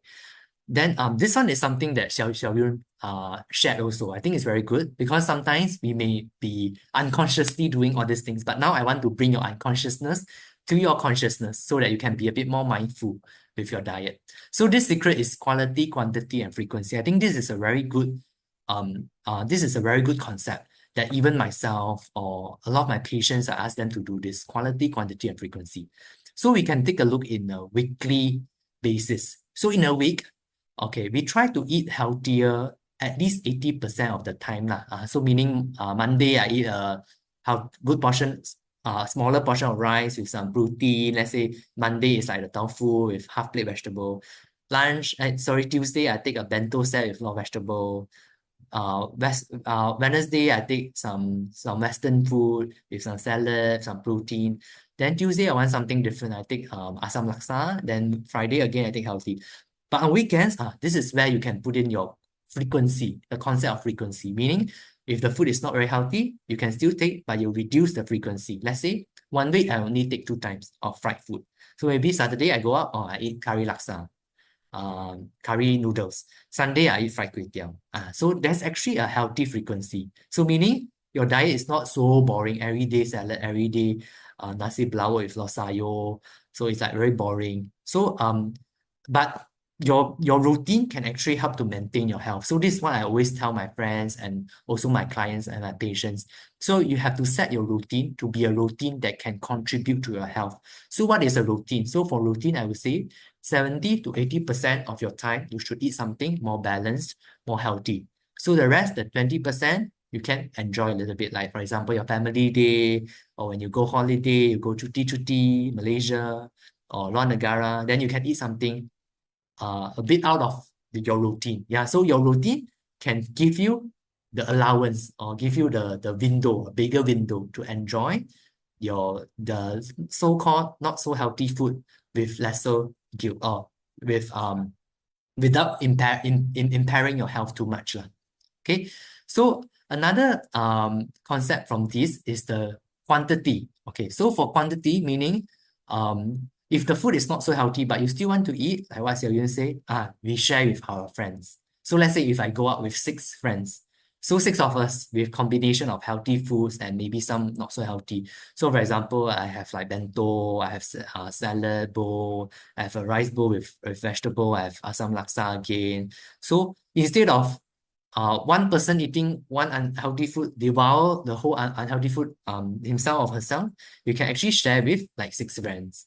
Yeah, so in this case, you can share the calories, you also share the happiness. Okay, so it's not wrong to share calories. Yeah, especially if the calories is a happy calorie, we share them with others to amplify the happiness. Okay, so meaning your routine, you try to maintain, like maybe your working days, you just try to eat healthy, you exercise on your weekdays, and when you go out, then you don't have to think of so much about all this healthy concept, but you just enjoy. But you can also stick in a smaller amount, share with friends. You can use this quality, quantity, and frequency. Okay, so if you are curious about the what is in the element of quality, actually, in the first few tips, I already shared with you all about quality. So meaning if the food, meaning the nutritional quality is not so good. For example, it's a deep fried, it's a pisang goreng. Okay, pisang goreng in terms of quality is not, nutrition quality is not so good. So I improve the quality. So from a fried banana, I improve to a fresh banana. Yeah, so that's actually the concept of quality. So if you cannot control the quality and you don't want to control the quality, you play along with the quantity or you play along with the frequency. So let's say I really love fried banana. I need to eat. Before this, I eat every day. But now I understand about this, meaning I can still eat my fried banana, but not every day lah. So maybe now I reduce the frequency to maybe once per week or maybe twice per week. Okay, so you play along with the quantity and the frequency. Okay, next. So now I will share with you the last few tips about cooking at home. So let's say if I cook at home, the secret number 9 is cooking at home. We cook with healthier cooking methods. So a lot of the cooking methods, for example, we can use like tumis or stir fry, tumis air, or we can use like steaming, or we can use blanching, we can use stewing, baking, air frying, or in Malay, like we got singgang, we got asam pedas, all these are the healthier cooking methods. Okay, or panggang, all these things are the healthier cooking methods. So instead of deep fry, we can use all these healthier cooking methods to reduce the fats in our diet. Okay, and when we are cooking at home, I think it's very good for us to control a lot of things when we are cooking at home. So the things that we can portion is the oil and the salt.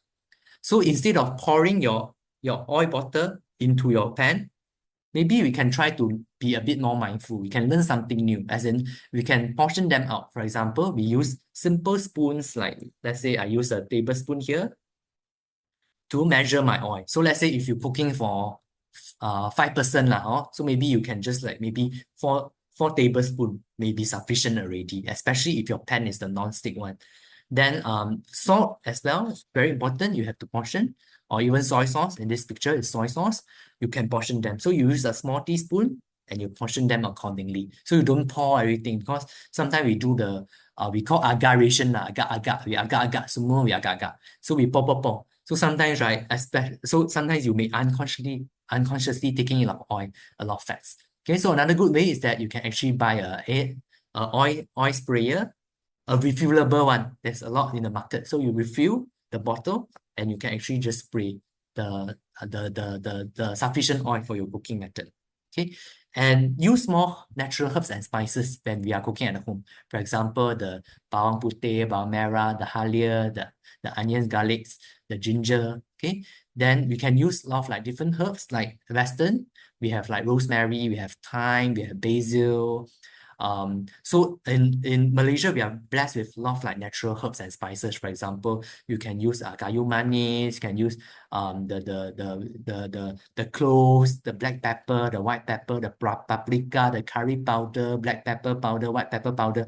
So or even Chinese, we use like five spice. Yeah, so all these things are very good to incorporate more herbs and spices. So in this case, you can reduce the salt and reduce the oil, because sometimes when the food is not fresh or when there's no herbs, we feel that, oh, we need more oil to make the food tastier. We need more salt to make the food tastier. But actually, this is a wrong concept. If we use more natural herbs and spices, they can actually impart a lot of flavors. So in this case, you can reduce the salt in your diet or fats in your diet. Or you can also use fruit juice, like citrus fruits, lemon juice, like lime juice. So all these things are good inclusion, especially for seafood. Yeah, so Zay, you like seafood. Yeah, so seafood mesh very well with citrus. So you can use the citrus skin or use the citrus juice. So in this case, you can reduce the salt. Or even curry powder. Sometimes curry powder is very good for seafood also. Okay, so you can use some some smelling vegetable, for example, some tomatoes, mushrooms, and seaweed. They have natural umami. Umami is like a new flavor that we found. So they found out beside sour, sweet, bitter, and sour, sweet, bitter, and what else? The four flavors. Salty. Spicy, salty, yeah. So they found out they have this umami. Umami is like a meaty, sweet, meaty taste. Yeah, so actually your seafood, your seaweed, your mushrooms, they actually got this natural umami. So like if you do carbonara, for example, you saute the mushroom, right? You cook until the mushroom becomes string. Yeah, then you put in some, let's say you put in some low-fat milk, all these things. Then the low-fat milk will have the umami taste. It's actually from this mushroom. So you can actually incorporate into your dishes.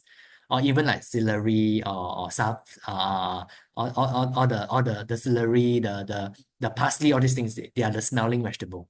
Okay. Then sometimes like you can use like sesame oil. It has a natural aroma. You can use vinegar. Or for non-Muslims, sometimes we use some rice wine in our cooking as well. So these things can impart flavors. So ultimately, we want to control our oil and also control our salt intake by incorporating more natural herbs and spices in your cooking. Okay, so now let's take a look. After we learn about all these things, let's take a look at how we can actually bring all these things together. Okay, so this is a typical diet of a Malaysian now. Okay, so I use myself as an example now. Okay, so let's say morning I go out, I go mama, I eat nasi lemak with teh tarik. Then I have lunch, I have curry laksa. Then I have orange juice. Okay, then afternoon tea break I buy like 3 ringgit, 3 ringgit, ada 3 jenis lah kuih lah. So I order 3 kuih. Then I make myself a 3-in-1 coffee. Then dinner I bought fried kway teow. I pray for Korean chicken. I very stressed. The day very stressed. I want to pamper myself. I take Korean chicken. I very stressed. Whole day I work so hard. Okay, I want to reward myself. I drink a boba tea. Supper I go back home. I watch Korean drama. Very hungry.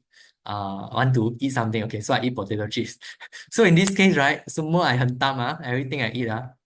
Wow, this one 5,000 calorie, 60 teaspoon of fats. 30 teaspoons of sugar, and sodium, right? Wow, 7,000 mg. Wow, so it's a lot, Okay, so after I attend this Decoding Dietitian Secret Recipe for Health, I want to make some changes. Okay, so let's say, okay, I go out mama, but now I very mindful already. I order a nasi lemak, no fried chicken this time. I order the normal one, kampung one, hard-boiled egg. Then I order kopi or kosong. Okay, lunch, I changed from the curry laksa to ban mian. Instead of fruit juice, I eat a fresh orange. Then I order kopi si kosong. Then lunch, afternoon tea break, instead of the kuih muih, I eat a steamed meat bao. Then I order kopi or kosong lah, kopi or kosong. Then dinner, I eat healthy. I eat healthy plate. I pan fry a tofu. Then I eat vegetable. I take fruits.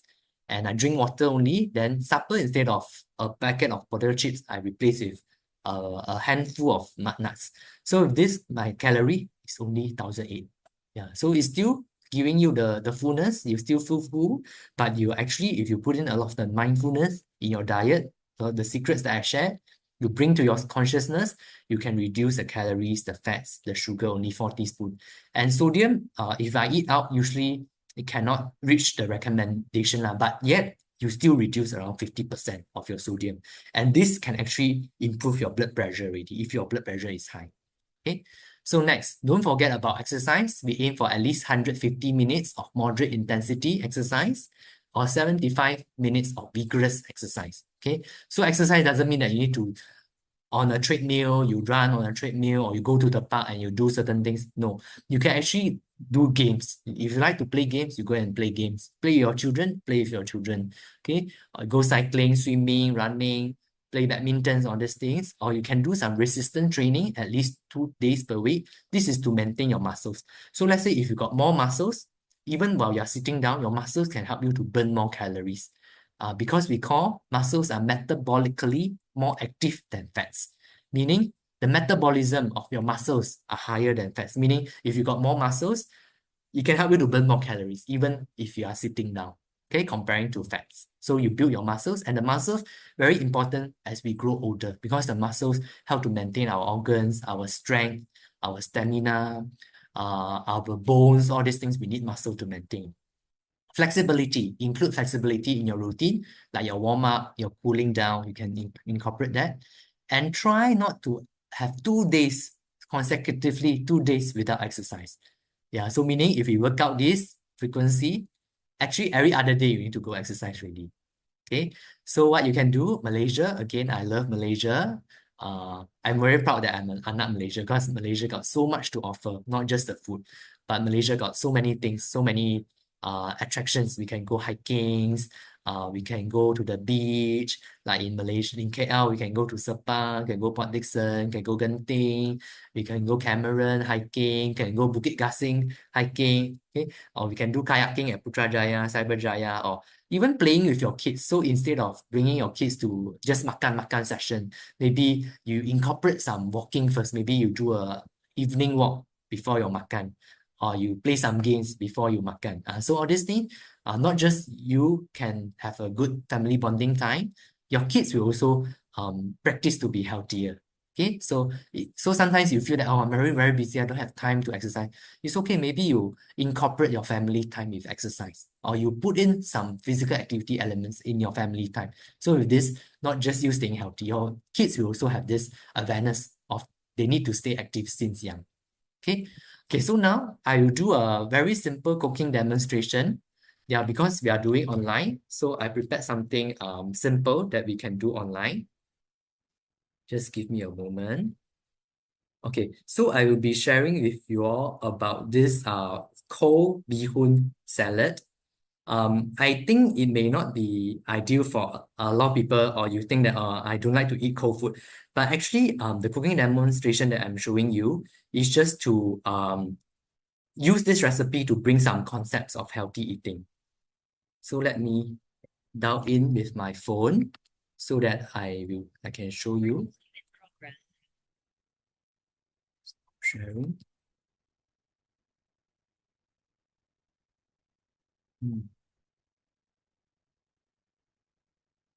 Sorry, give me a while. Let me share my screen.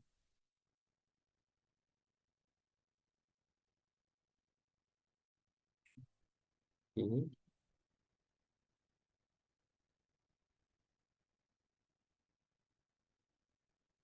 So now I will show you the ingredients.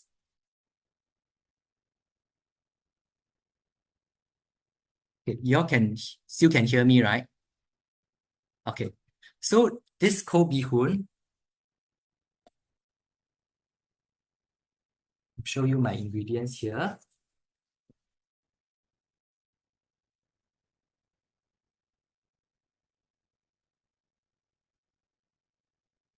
Okay. So we'll go through the condiments first.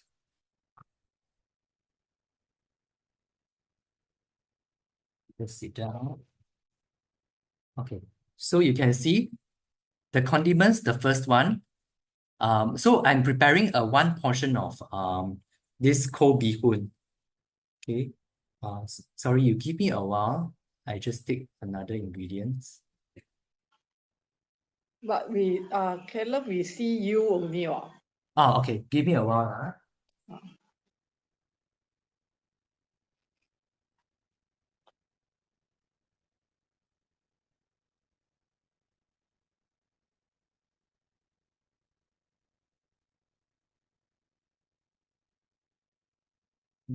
Can you see the ingredients with my phone? Yes. Carmen, can you? My phone. No.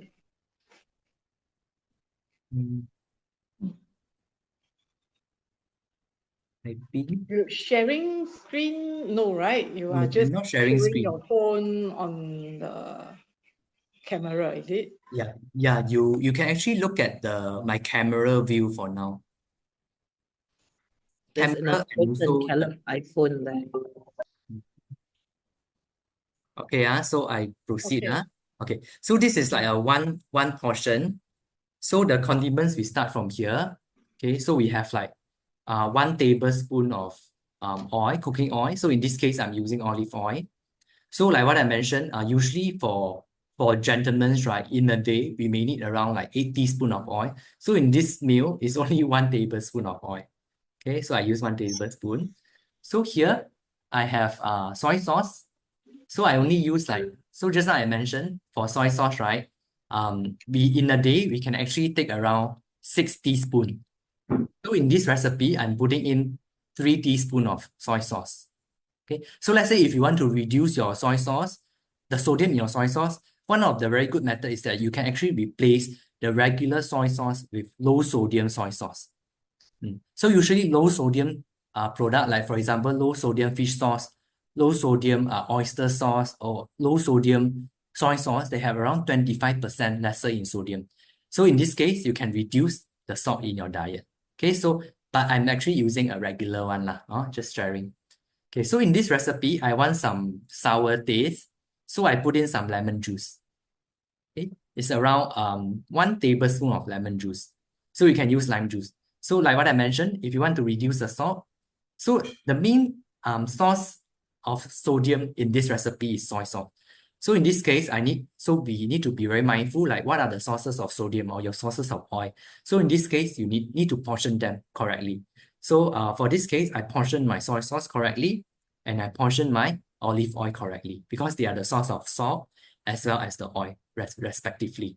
So this lemon juice, I don't have to really portion. Let's say if you like more sour, it's okay, because it doesn't contribute to a lot of calories and salt, no salt as well.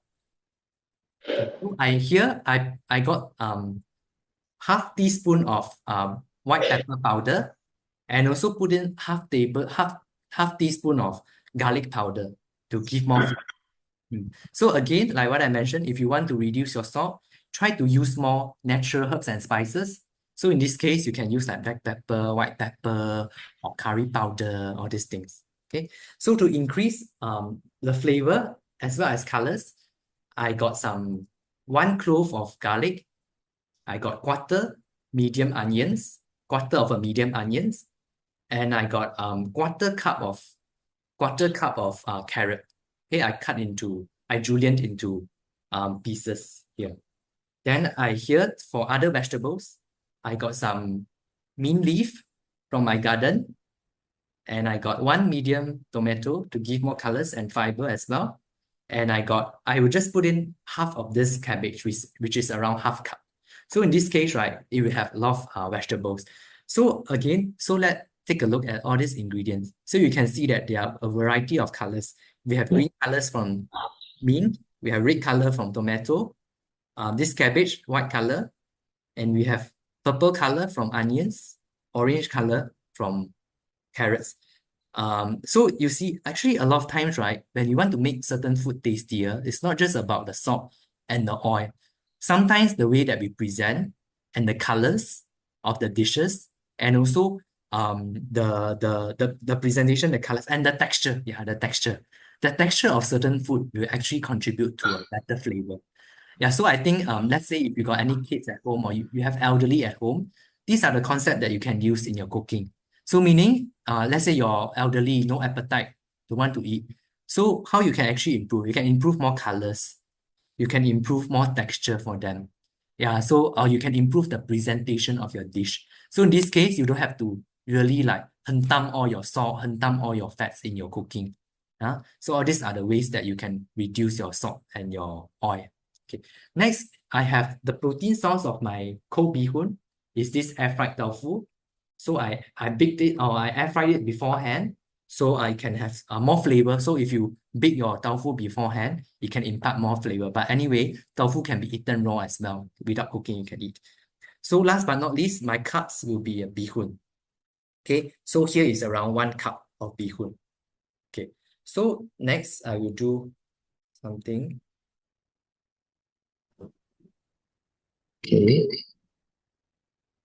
we do this.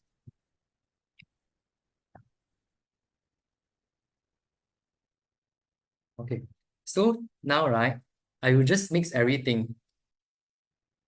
Okay, so I'm here. This is my bee hoon. Okay, I just dump in my veggie here. Okay, I just put everything in. Okay, my tofu, my lemon juice, my black pepper powder, and my garlic powder, soy sauce, olive oil. Then I put in my mint leaf and my tomatoes.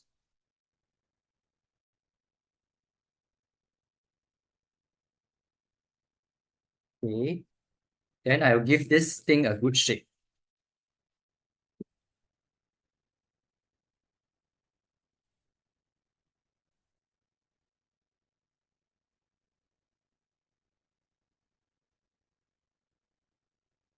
Okay, so let's say if you want a little bit of spice, you can just put in some chili padi.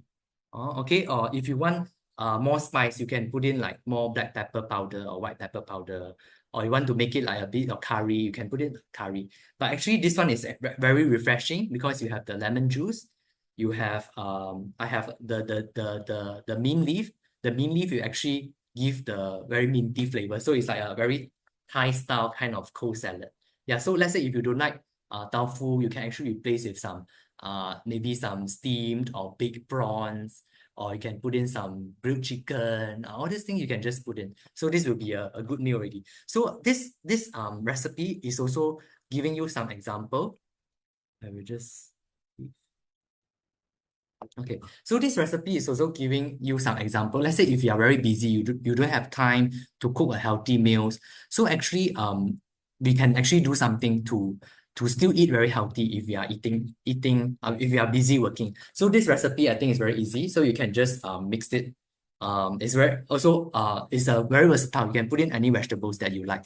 Ideally vegetables that can be eaten raw lah. So let's say if you have no time, yeah, you can just put in some raw vegetables, the raw salad that you can actually just shake it and you can eat. So you can just bring this to work. Then after that, you can enjoy it as your meal. Okay, so let me see. Okay, so I think that's all for this module. Anything that you all want to ask about the recipe or about the module? No, I like the recipe. It's simple and nice. Yeah. Okay. I can also replace lemon with lime, right? Yes. You can replace lemon with lime. Okay, so the nutrient analysis, you can actually refer to the recipe is also in the booklet that I prepared for you all. The calories, if you follow the portion size, the calories will be as reflected in the nutrient analysis. Yeah, so it's good for one person. And the salt is just probably around 600 to 700 mg only. Yeah. Caleb, I want to ask about juice though. You know, like they say it's very healthy to drink juice, yeah? And you know that pressed juice that it's very concentrated. Yeah. Is that advisable to take, like if you don't take fruits and vegetable that much in your food? Yes, that's a very good question. That's a very good question. Yeah, because no doubt fruit juice, they are actually healthier than other sweetened drinks. But what is the concern about fruit juice is that sometimes a glass of fruit juice, right, is very concentrated with fruits. So I'm not against fruits, but basically for fruits, right, we don't suggest taking more than 2 servings of fruits in a day, especially if weight is a concern or diabetes is a concern to an individual. So if that's the case, we don't suggest taking too much fruits. But vegetable is something you can take more because fruits, they have sugar. So they contribute to calories. So meaning, let's say if I take a glass of fruit juice, right? Or let's say I take orange juice, this glass of, by my experience, usually I will need around 2 to 3 oranges. Yeah, so imagine one shot I eat 2 oranges. And sometimes the fiber are sieved off already. So when there's no fiber, our body may actually just absorb it like we are taking in the sweetened drinks. So it may cause a sugar rush, and it may cause so the simple sugar will actually cause weight gain as well. Yeah. So in this case, if weight is not an issue to you, diabetes is not an issue to you, yes, you can go ahead and drink fruit juice, but drink moderately, don't drink too much. But a healthier way is that we take fresh fruits instead of fruit juice. Or you portion your fruit juice. So you don't drink like a full bottle or you drink a full What bottle. about those plant juice like beetroot, carrot? Yeah, Like- that's a very good question. So let's say if you make this glass of fruit juice, but your fruit juice, you only put in 1 green apple and you put in ginger, then you put in celery. The ginger and celery is vegetable, so they have no calories or very little calorie. So you still make up to this volume, but the fruits, you are only taking in 1 green apple. So in this case, yeah, you are taking in a controlled amount of calories from the fruits. Yeah, so in this case, it's better than you take a full glass of apple juice or full glass of orange juice. Okay, but most importantly, I think if you do juicing, try to get a juicer that blends everything together, meaning don't sieve off the fiber, because the fiber is what our intention of eating the fruits or eating the vegetable. Our intent is also to take in the fiber. So try to also get in appliance that can actually include all the fiber for you. Okay, thanks for the question. I have one question for you, Caleb. Just now, for your training, you mentioned that it is a balanced meal that you would like us to take. But then right now, there's so many diet plans out there, like keto, which they actually tell you to focus on just eating the fats and all that. What is your opinion about diet? Diets? Okay, very good question. Actually, this is in my module 3. Yeah, but so I will be sharing in module 3.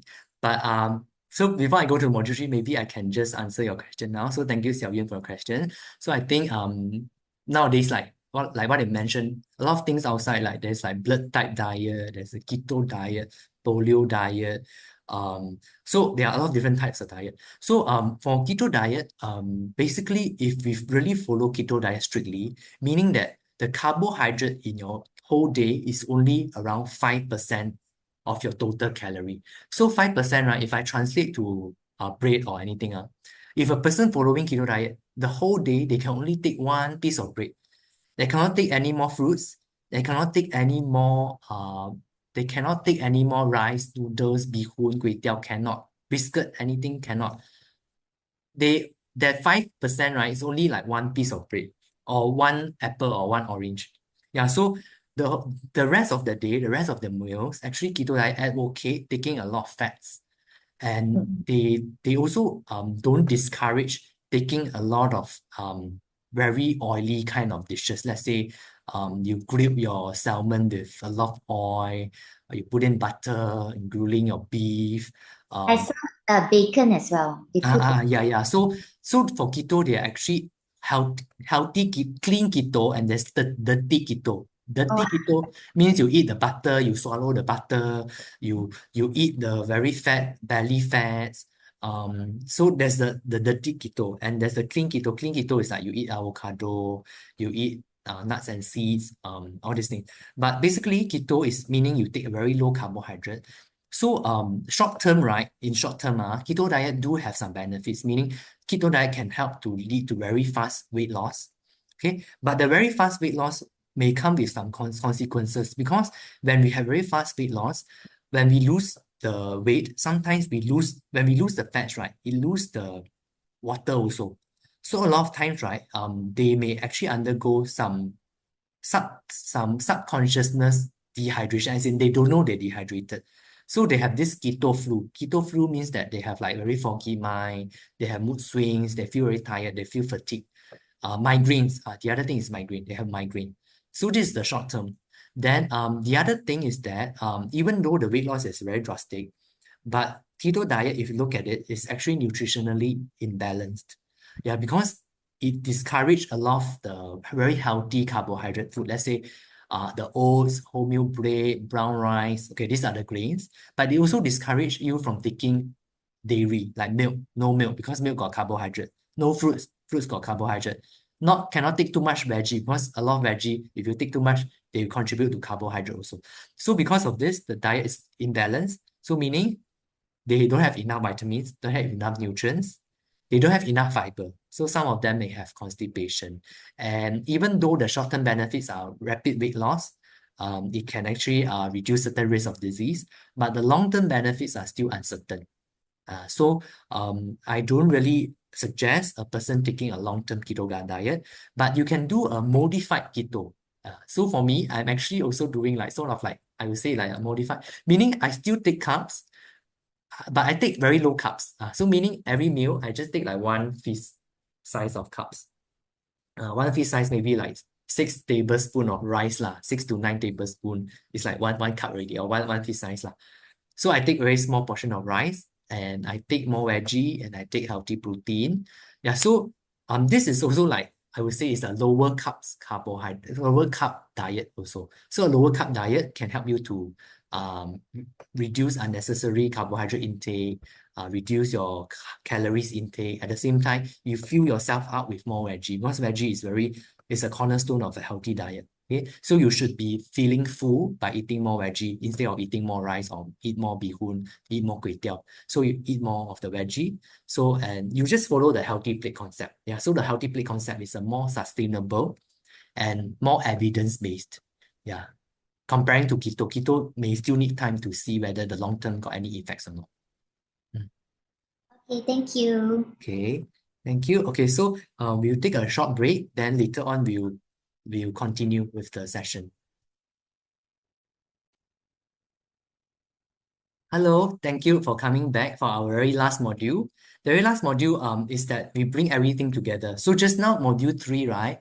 I already shared with you about the different challenges in adulthood. So I mentioned about cardiovascular diseases, I mentioned about stroke, and mentioned about cancer, and how do we actually combat all these diseases through diet and also lifestyle.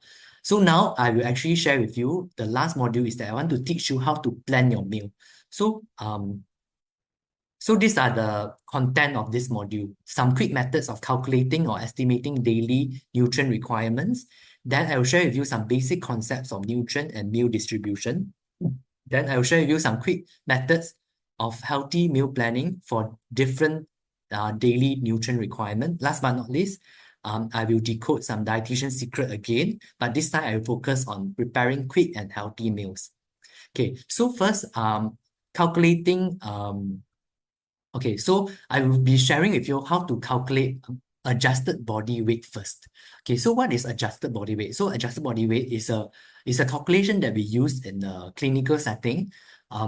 If we want to use a appropriate body weight for appropriate nutrients and also medical dosage, so we use this adjusted body weight. This adjusted body weight is for individuals with BMI more than 27.9. So let's say if your BMI is less than 27.9, you don't have to use this adjusted body weight. Okay, but let's say your BMI, your BMI is 30, then you need to use this adjusted body weight to calculate your requirements. So how do we calculate this adjusted body weight? First, we need to know the ideal body weight. The ideal body weight is at the upper limit of a healthy body weight. So the healthy body weight, BMI is 23. So ideal body weight is at BMI 23. Okay, so after we got the ideal body weight, we plug into this formula. Adjusted body weight equals to ideal body weight plus 25% of your current body weight minus your ideal body weight. Okay, so this is example. Okay, so to calculate protein requirement for a healthy lady, weight 100 kg, height 165 cm, the BMI is 36.7 kg per meter square. Okay, so we can do this exercise together. First, we calculate the ideal body weight at BMI 22.9. Okay, because the BMI is more than 27.9 in this case, so we need to use adjusted body weight. So ideal body weight is 22.9 kg per meter square times the height times 2. In meter times 2. So the ideal body weight for this lady is actually 62.3. Okay. So next, I calculate the calculate the adjusted body weight. So meaning, adjusted body weight ideal body weight is 62.3 plus 25% of her actual weight, which is 100 kg minus 62.3. So meaning, add together, the adjusted body weight of this lady is 71.7. Okay, so we'll come back to this case later on. So now I will share with you for the protein requirement. Okay, so just now I already interviewed all of you. So you say that you have a normal kidney functions, you have no known kidney disorders. Okay, so for normal people with normal kidney, for the underweight BMI, we usually suggest around 1.2 to 1.5 gram per kg body weight per day. Okay, for normal BMI, for example, myself, I'm 56 kg. So actually, in a day, I just need around 1 gram per kg body weight. Means I need around 56 gram of protein per day will do to maintain my body, maintain my muscles, build my muscles. Okay, next, for overweight people, but BMI less than 27.9, same. The recommendation is 0.8 to 1 gram per kg body weight.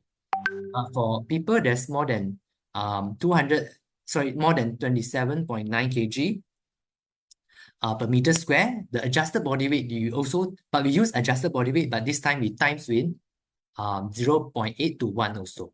Okay, but we use adjusted body weight. Okay, so these are those with impaired kidney functions. Usually they need lesser protein, yeah, to not cause too much burden to the kidney. So these are the calculations for them, the formulas for them. You can refer in the booklet. Okay, so back to this case. This lady is 71.7 kg. Her adjusted body weight is 71.7. So her protein requirement, I use the adjusted body weight times 0.8 to 1 gram per kg body weight. She would require around 60 to 61 gram of protein per day to maintain her muscles. Okay, also to build her muscles. Okay, so now I want you to calculate your protein requirement. Okay, so I give you just 1 minute, very fast, or we can calculate together. Okay, so I use mine again. Okay, so for example, mine is, I'm 20. Okay, my weight is around, let's say I'm 60 kg lah, 60 kg times 1 means I need 60 gram of protein per day. Okay, yeah.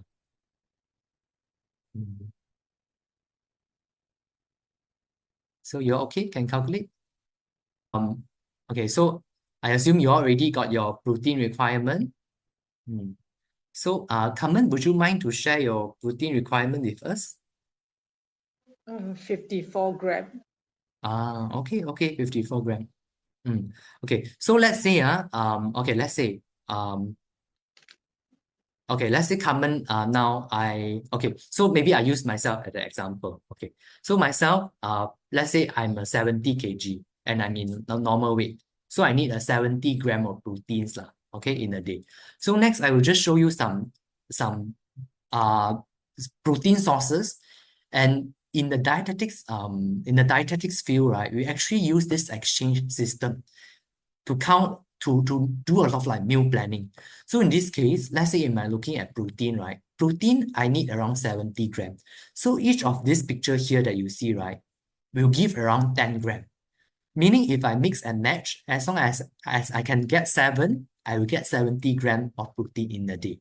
So that's why we call this as an exchange. Meaning if you can change, you can mix and match, exchange yourself. As long as in a day, you achieve your protein requirement. Let's say my case, let's say if it's 70 grams, I need 7 of this will do. Okay, so for example, for meat, 1 matchbox size is 1 serving or 1 exchange. 1 egg is one exchange. If I take out the egg yolk, 2 egg white is 1 exchange. Fish, 30 gram cooked is 1 exchange. 40 gram raw is 1 exchange. Okay, so these are some other examples. Let's say a glass of milk, a glass of soy milk of 250 ml, it will give 1 exchange as well. Okay, let's say tofu also. Let's say tofu, if I take a block of this size, I take 1/3 is 1 exchange. If I take a full block, it gives me three exchange. Okay, meaning if I take a full block of tofu, the protein is same as 3 eggs. Can you get it? So meaning 1 egg, right? The protein is same as 1/3 of a block of tofu. Okay, or maybe 1 piece of meat of 30 grams, 1 piece of meat is also equivalent to 1 egg, the protein. Okay, so this is the mix and match method that we use. So you mix and match, you know your protein requirement is 50, let's say 50 means 5 exchange. Like myself, 70 means 7 exchange. Yeah, then I just mix and match. Make sure I achieve that amount. So this is especially important for bodybuilders, for elderlies that have very poor appetite, but you still need them to eat enough protein. This is the way that we encourage them to mix and match, make sure they achieve the protein requirement. Okay. Okay, so we conclude with this last example. Because now we already learned about all this protein exchange, we know how to plan the meal, we know how much to take in the protein. So I use this as an example. Okay, so this is what Carmen agreed to share with me, kindly share with me earlier. Yeah, because like just now during lunchtime, I did ask her about her diet. Yeah, so he willing to share with us. So I quickly put up this slide for her. Okay, so breakfast, usually Carmen, she will take 2 pieces of bread with jam, with a glass of Milo. Then lunch, she will take a kampung fried rice. Then afternoon tea break, she will take some assorted kueh. Then she'll make herself a 3-in-1 coffee. Okay. Then for dinner, she usually will take one of the favorite is like fried kway teow. Then she'll add on some nuggets. Then she'll also snack on 1 handful of protein. Okay. One handful of nuts, sorry, which is 1 exchange of protein also. Okay, so the concept of meal distribution, right? So especially in terms of protein and also carbohydrate, we try to split them evenly throughout a day. Meaning in a day, for example, we can take 3 bowls of rice, but doesn't mean that we take 3 bowls at one meal. Like whole day we didn't eat, then dinner we take 2-3 bowls of rice lah. So the concept of meal distribution is that we distribute all the meals into 3 main meals and probably 1 or 2 snacks in a day. And this way, the body can absorb the nutrients better. And also it can reduce the weight gain as well. And also thirdly, especially for protein, the protein can absorb better because protein is something that the body cannot store, meaning we need to take consistently. So if you split your protein evenly throughout a day, your body may be able to use the protein more effectively for your muscles, for your organs and so on. Okay, so in this case, right, we take a look at the protein distribution. Okay, the protein distribution, okay, I think the carbohydrate distribution not a problem. Morning got some carbohydrate from bread, lunch got rice, dinner got kway teow, tea break got some snacks. So the carbohydrate not an issue. But what I identify is the things that can be improved is the protein. Okay, so in this case, right, morning, Carmen has no protein. Yeah, because bread no protein, jam no protein, Milo no protein. Lunch is a nasi goreng kampung lah, so only a bit of chicken. So the chicken only, I will estimate only 1 protein exchange. So 1 protein. Tea break, the curry puff is the potato one. So there's no significant protein as well as other snacks. 3-in-1 coffee, no protein as well. Okay, dinner, there's some prawns in the fried kway teow, fish cake. Okay, I estimate around 2 protein exchanges. Nuggets, 1 matchbox size of nuggets is 1 exchange. So she take in 3. So 3. So three exchanges. 1 handful of nuts is one exchange. So she got another 1. So let's say she required 70 grams of protein in a day. Her protein distribution is not evenly distributed, meaning a lot of the protein are actually crowded at the dinner. So meaning it can actually contribute to not so efficient protein absorption. And also if your meal is not balanced, let's say your lunch is only full of carbs, you may take in unnecessary a lot of calories. And because you need to feel full, when you feel full, you don't have other components, you will rely on carbohydrate. So it can actually lead to excessive calories. So in this case, her 7 exchanges of protein are all crowded at the dinner time. So what we can do to improve? Okay. Carmen, do you want to share like how you can improve? Yeah, so if I understand correctly, you mean my dinner has too much protein, right? Yes. Then yeah, the rest of the meals is like little or no. Then I have to adjust it accordingly. Right. Yes, correct. Yeah. Can you do like a simple recommendation like how you can improve your current protein distribution, especially how to make your protein more evenly distributed? Maybe morning I drink the milk instead Very of good. milk. Milk is Yes. protein, right? Has. Mm. Then maybe I can also bring my snack from dinner to breakfast. Yes, very good. Your nuts lah. Yeah, the nuts. Yeah. Good idea. Yeah, so morning you got 2 already. 2 exchanges of protein. Yes. Mm. And check. Then lunch. My lunch is just this fried rice. Okay, yeah, still not bad. Still got one. Yeah. Maybe can have a chicken fried rice. Okay, yes. Yeah, add on Then protein for your okay, lunch. yeah. Afternoon tea. Afternoon tea, maybe milk again. Yes, yeah, good idea. Yeah, I can make a milk with coffee also can. So breakfast milk, afternoon tea also milk should be fine, right? Yeah. One day, 2 glasses good for calcium. Okay. Then my dinner. I think my dinner I will remain the kway teow. But instead of the nugget, I will eat fried egg. Okay. And take one fruit. Oh, excellent. Apple Okay. or orange or banana. Good. Okay. So I think that's a very good idea. Okay, so let's say morning you remain the bread, but you change the Milo to a glass of milk. Then you got one mixed nuts. So that one will give you 2 exchange of protein. Then lunch, chicken fried rice, 1 exchange protein. Then afternoon tea break, you said you remain the kueh, but you change to a glass of milk instead of Milk. Yeah. the coffee. Yeah, so you got another one. So it's 5 already. So dinner, you got the fried kway teow, got 2. Then you take another fried egg. So 1. Yeah, so you take in around 7 to 8 also in a day. Yeah, so but there's more evenly Yeah, so distributed the protein. dinner is not so heavy on the protein like my current. Yes. Yeah. Okay, so we all got the idea of how to distribute the meals. Also the protein. Besides achieving your protein requirement, you have to split your protein, distribute them evenly also throughout the day. Okay, but what we can do better with Carmen's diet lah. Okay, so in module 3, I already shared with you all like what are the components that you can put into your diet to maintain your healthy heart, healthy brain to prevent stroke and also heart attack. So now I will bring everything together with the knowledge that we gained from module 4, which is meal planning or protein planning. Okay, so like I mentioned in module 3, oats contain soluble fiber. So soluble fiber can help to reduce cholesterol.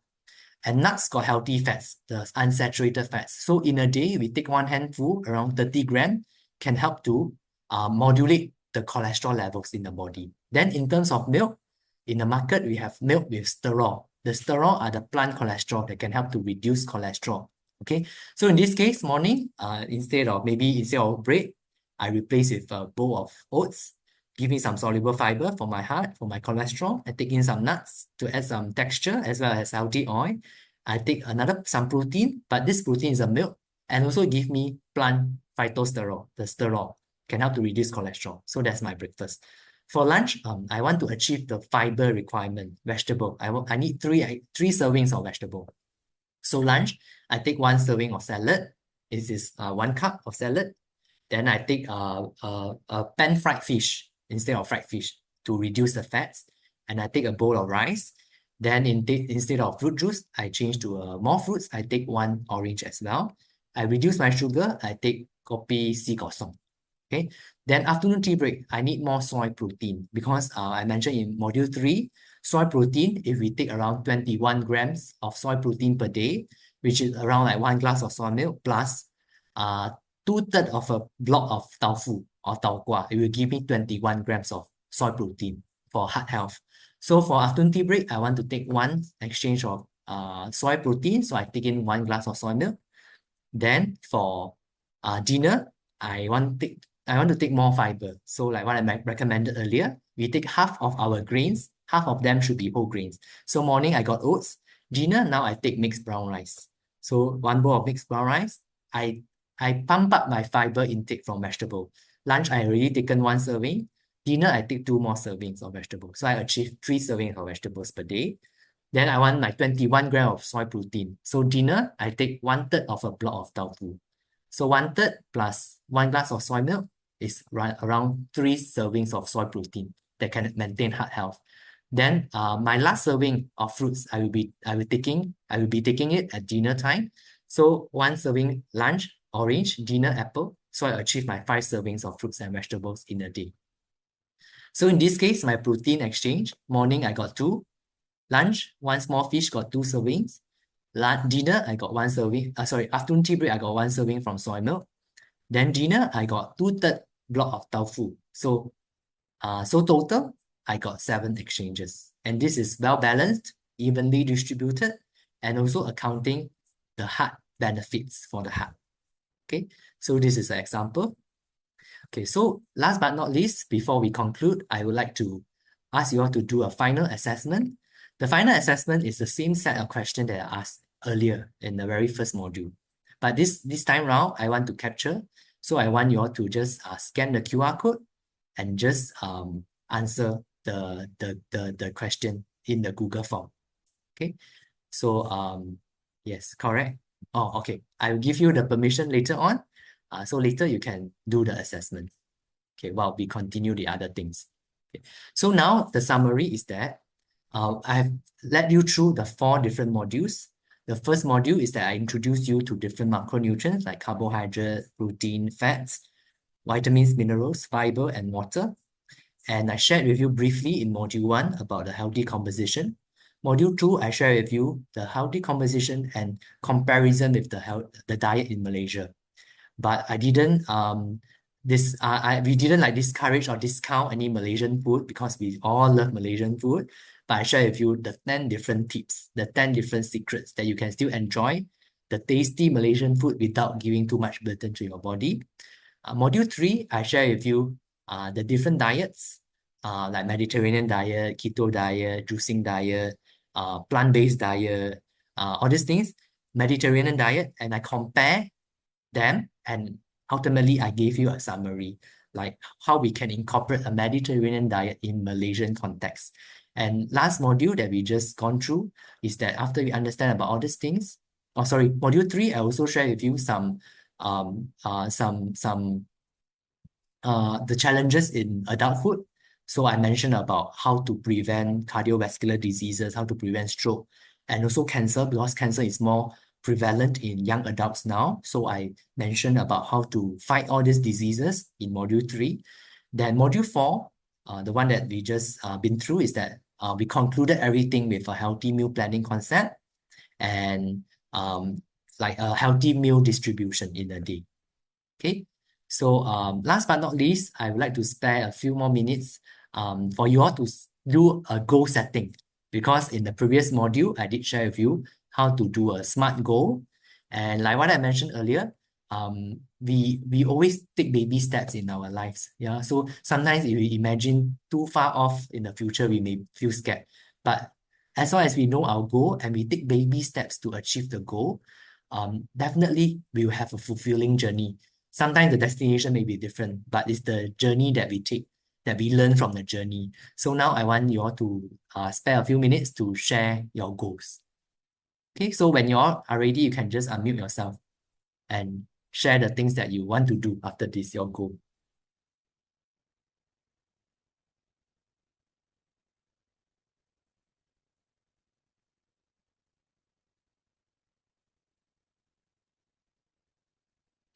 Maybe I can start. Okay, yes, go ahead, Carmen. So yeah, so it's very interesting. This give me a like refreshment Tuesday during school. They tell you protein, carbohydrate, nutrient, all this. So I think just now at the beginning I say my favorite food is actually pastry, dessert, all this, right? So I think from now on, whenever I feel like I want to have munch on those things, I will go to the market and stock up more fruits and nuts at home. So whenever I have the urge to munch those things, but I will go and grab a fruit or a handful of the nuts instead, at least 3 times a week. Very good. Yeah. Okay. Yeah. So I see that. Change like it's changed with the pastry and dessert. Very good, Carmen. Okay. So from what I hear from you, your action is that you want to start taking less pastries, and your reaction is that you will be replacing the pastries with fresh fruits and nuts, and you will start the timeline is that you start as soon as when you go out for your marketing or grocery shopping. Okay, so I think that's a very good goal. Yeah, so I appreciate this baby step. So as long as you make a few changes in your lifestyle after this session, definitely the baby step can contribute to your health. Okay. Who would like to share next? I can share. Zee, yeah. Zee. Well, where I work, yeah, I like the Hainanese chicken rice a lot. I like So it the too. Hainanese chicken rice is very nice. So I always like to order that. But there's also a restaurant next to that shop. It's called Soup Kudat. So in Sabah, it's very popular to have soup, clear soup, ham choy soup, and kon lam mian. So Oh, instead of probably having, but I don't know if kon lam mian is actually a healthy choice, or should I exchange that with something else, because kon lam mian is so nice with choy soup and fish. Yeah, so it's always like that. So I think that one, the protein is good. It's clear soup, so it's safer. yes. But the soy on kon lam mian probably will have to be adjusted. But Okay, yeah, I I think think that you one, brought and up a very also good point. Yeah, so since you're on this, I can also share with you all. So usually, right, in terms of the dishes, I will usually group them into three groups in terms of the fat content. The highest fat I would say is the fried one. Let's say the mee hoon goreng, the fried kway teow, the mee goreng mamak. That one is the oiliest one. So they have the highest calorie. The intermediate one will be the dry noodles. Let's say the kolok mee, or let's say Chinese we eat the wonton mee. Yeah, the dry one, they don't have so much oil comparing to the fried one, but they also intermediate. So I would group that as the center one. But the least one is really the clear soup, like the mee soto, the ban mian, the bee hoon soup, kway teow soup. All these are the lowest one. So let's say if your kolok mee is the middle one, you can still eat, but you still shouldn't eat it too frequently. Probably you can eat a bit more frequent is the lower fat one, really clear soup one. So meaning kolok mee is not a bad choice. I do not say that totally no, cannot eat. You can still eat, but you just be mindful it's intermediate. It's not very high fat, but it's also not the least fats. So if you want to eat, I think like 1 week once, twice, I think that's a good way to start. Instead of every day or yeah, the chicken rice lah. of course not every day, but then yeah, I think that's the choices that I'll have to make. Yeah. And increase, of course, the fiber lah in the food kan. Like yeah, a lot of vegetables, and of course the nuts. Yes. Good. Yeah, the unsalted nuts kan. Yeah, unsalted nuts. And also just now I also did mention for nuts, right? The serving size for one day is actually only 30 grams. 30 grams, right, means in my palm, it's not full palm. It's only here. Yeah, because why we only recommend 30 grams? Because nuts are very high in calories. Yeah, if you eat too much nuts, right? Especially if I want to lose weight, but I eat too much nuts, right? I may find my weight cannot go down. Because nuts are very high in calories. So sometimes like old people, they have no appetite, sangat kurus, very thin, the old people I see in the hospital, they're very thin. I actually ask them to eat more nuts, like they can dump in some walnuts in their oats porridge in the morning, put some sesame seeds, because nuts and seeds, they are very high in calorie. So it's good and bad. So let's say if you want to control our calorie, you keep to one day not more than 30 grams. Okay, But so it's nuts is really this high protein, right? high protein, high fats. So what high about calorie. I'm asking for my folks, what about like because my dad is diabetic, yeah, so we try to control the protein intake so it doesn't affect the kidney or something like that. So is a good choice to take? Like, I mean, is it okay for him to actually take any kind of nuts? Oh, nuts. Okay. Yeah, he can still take generally also only one serving per day, which is 30 grams. Same serving?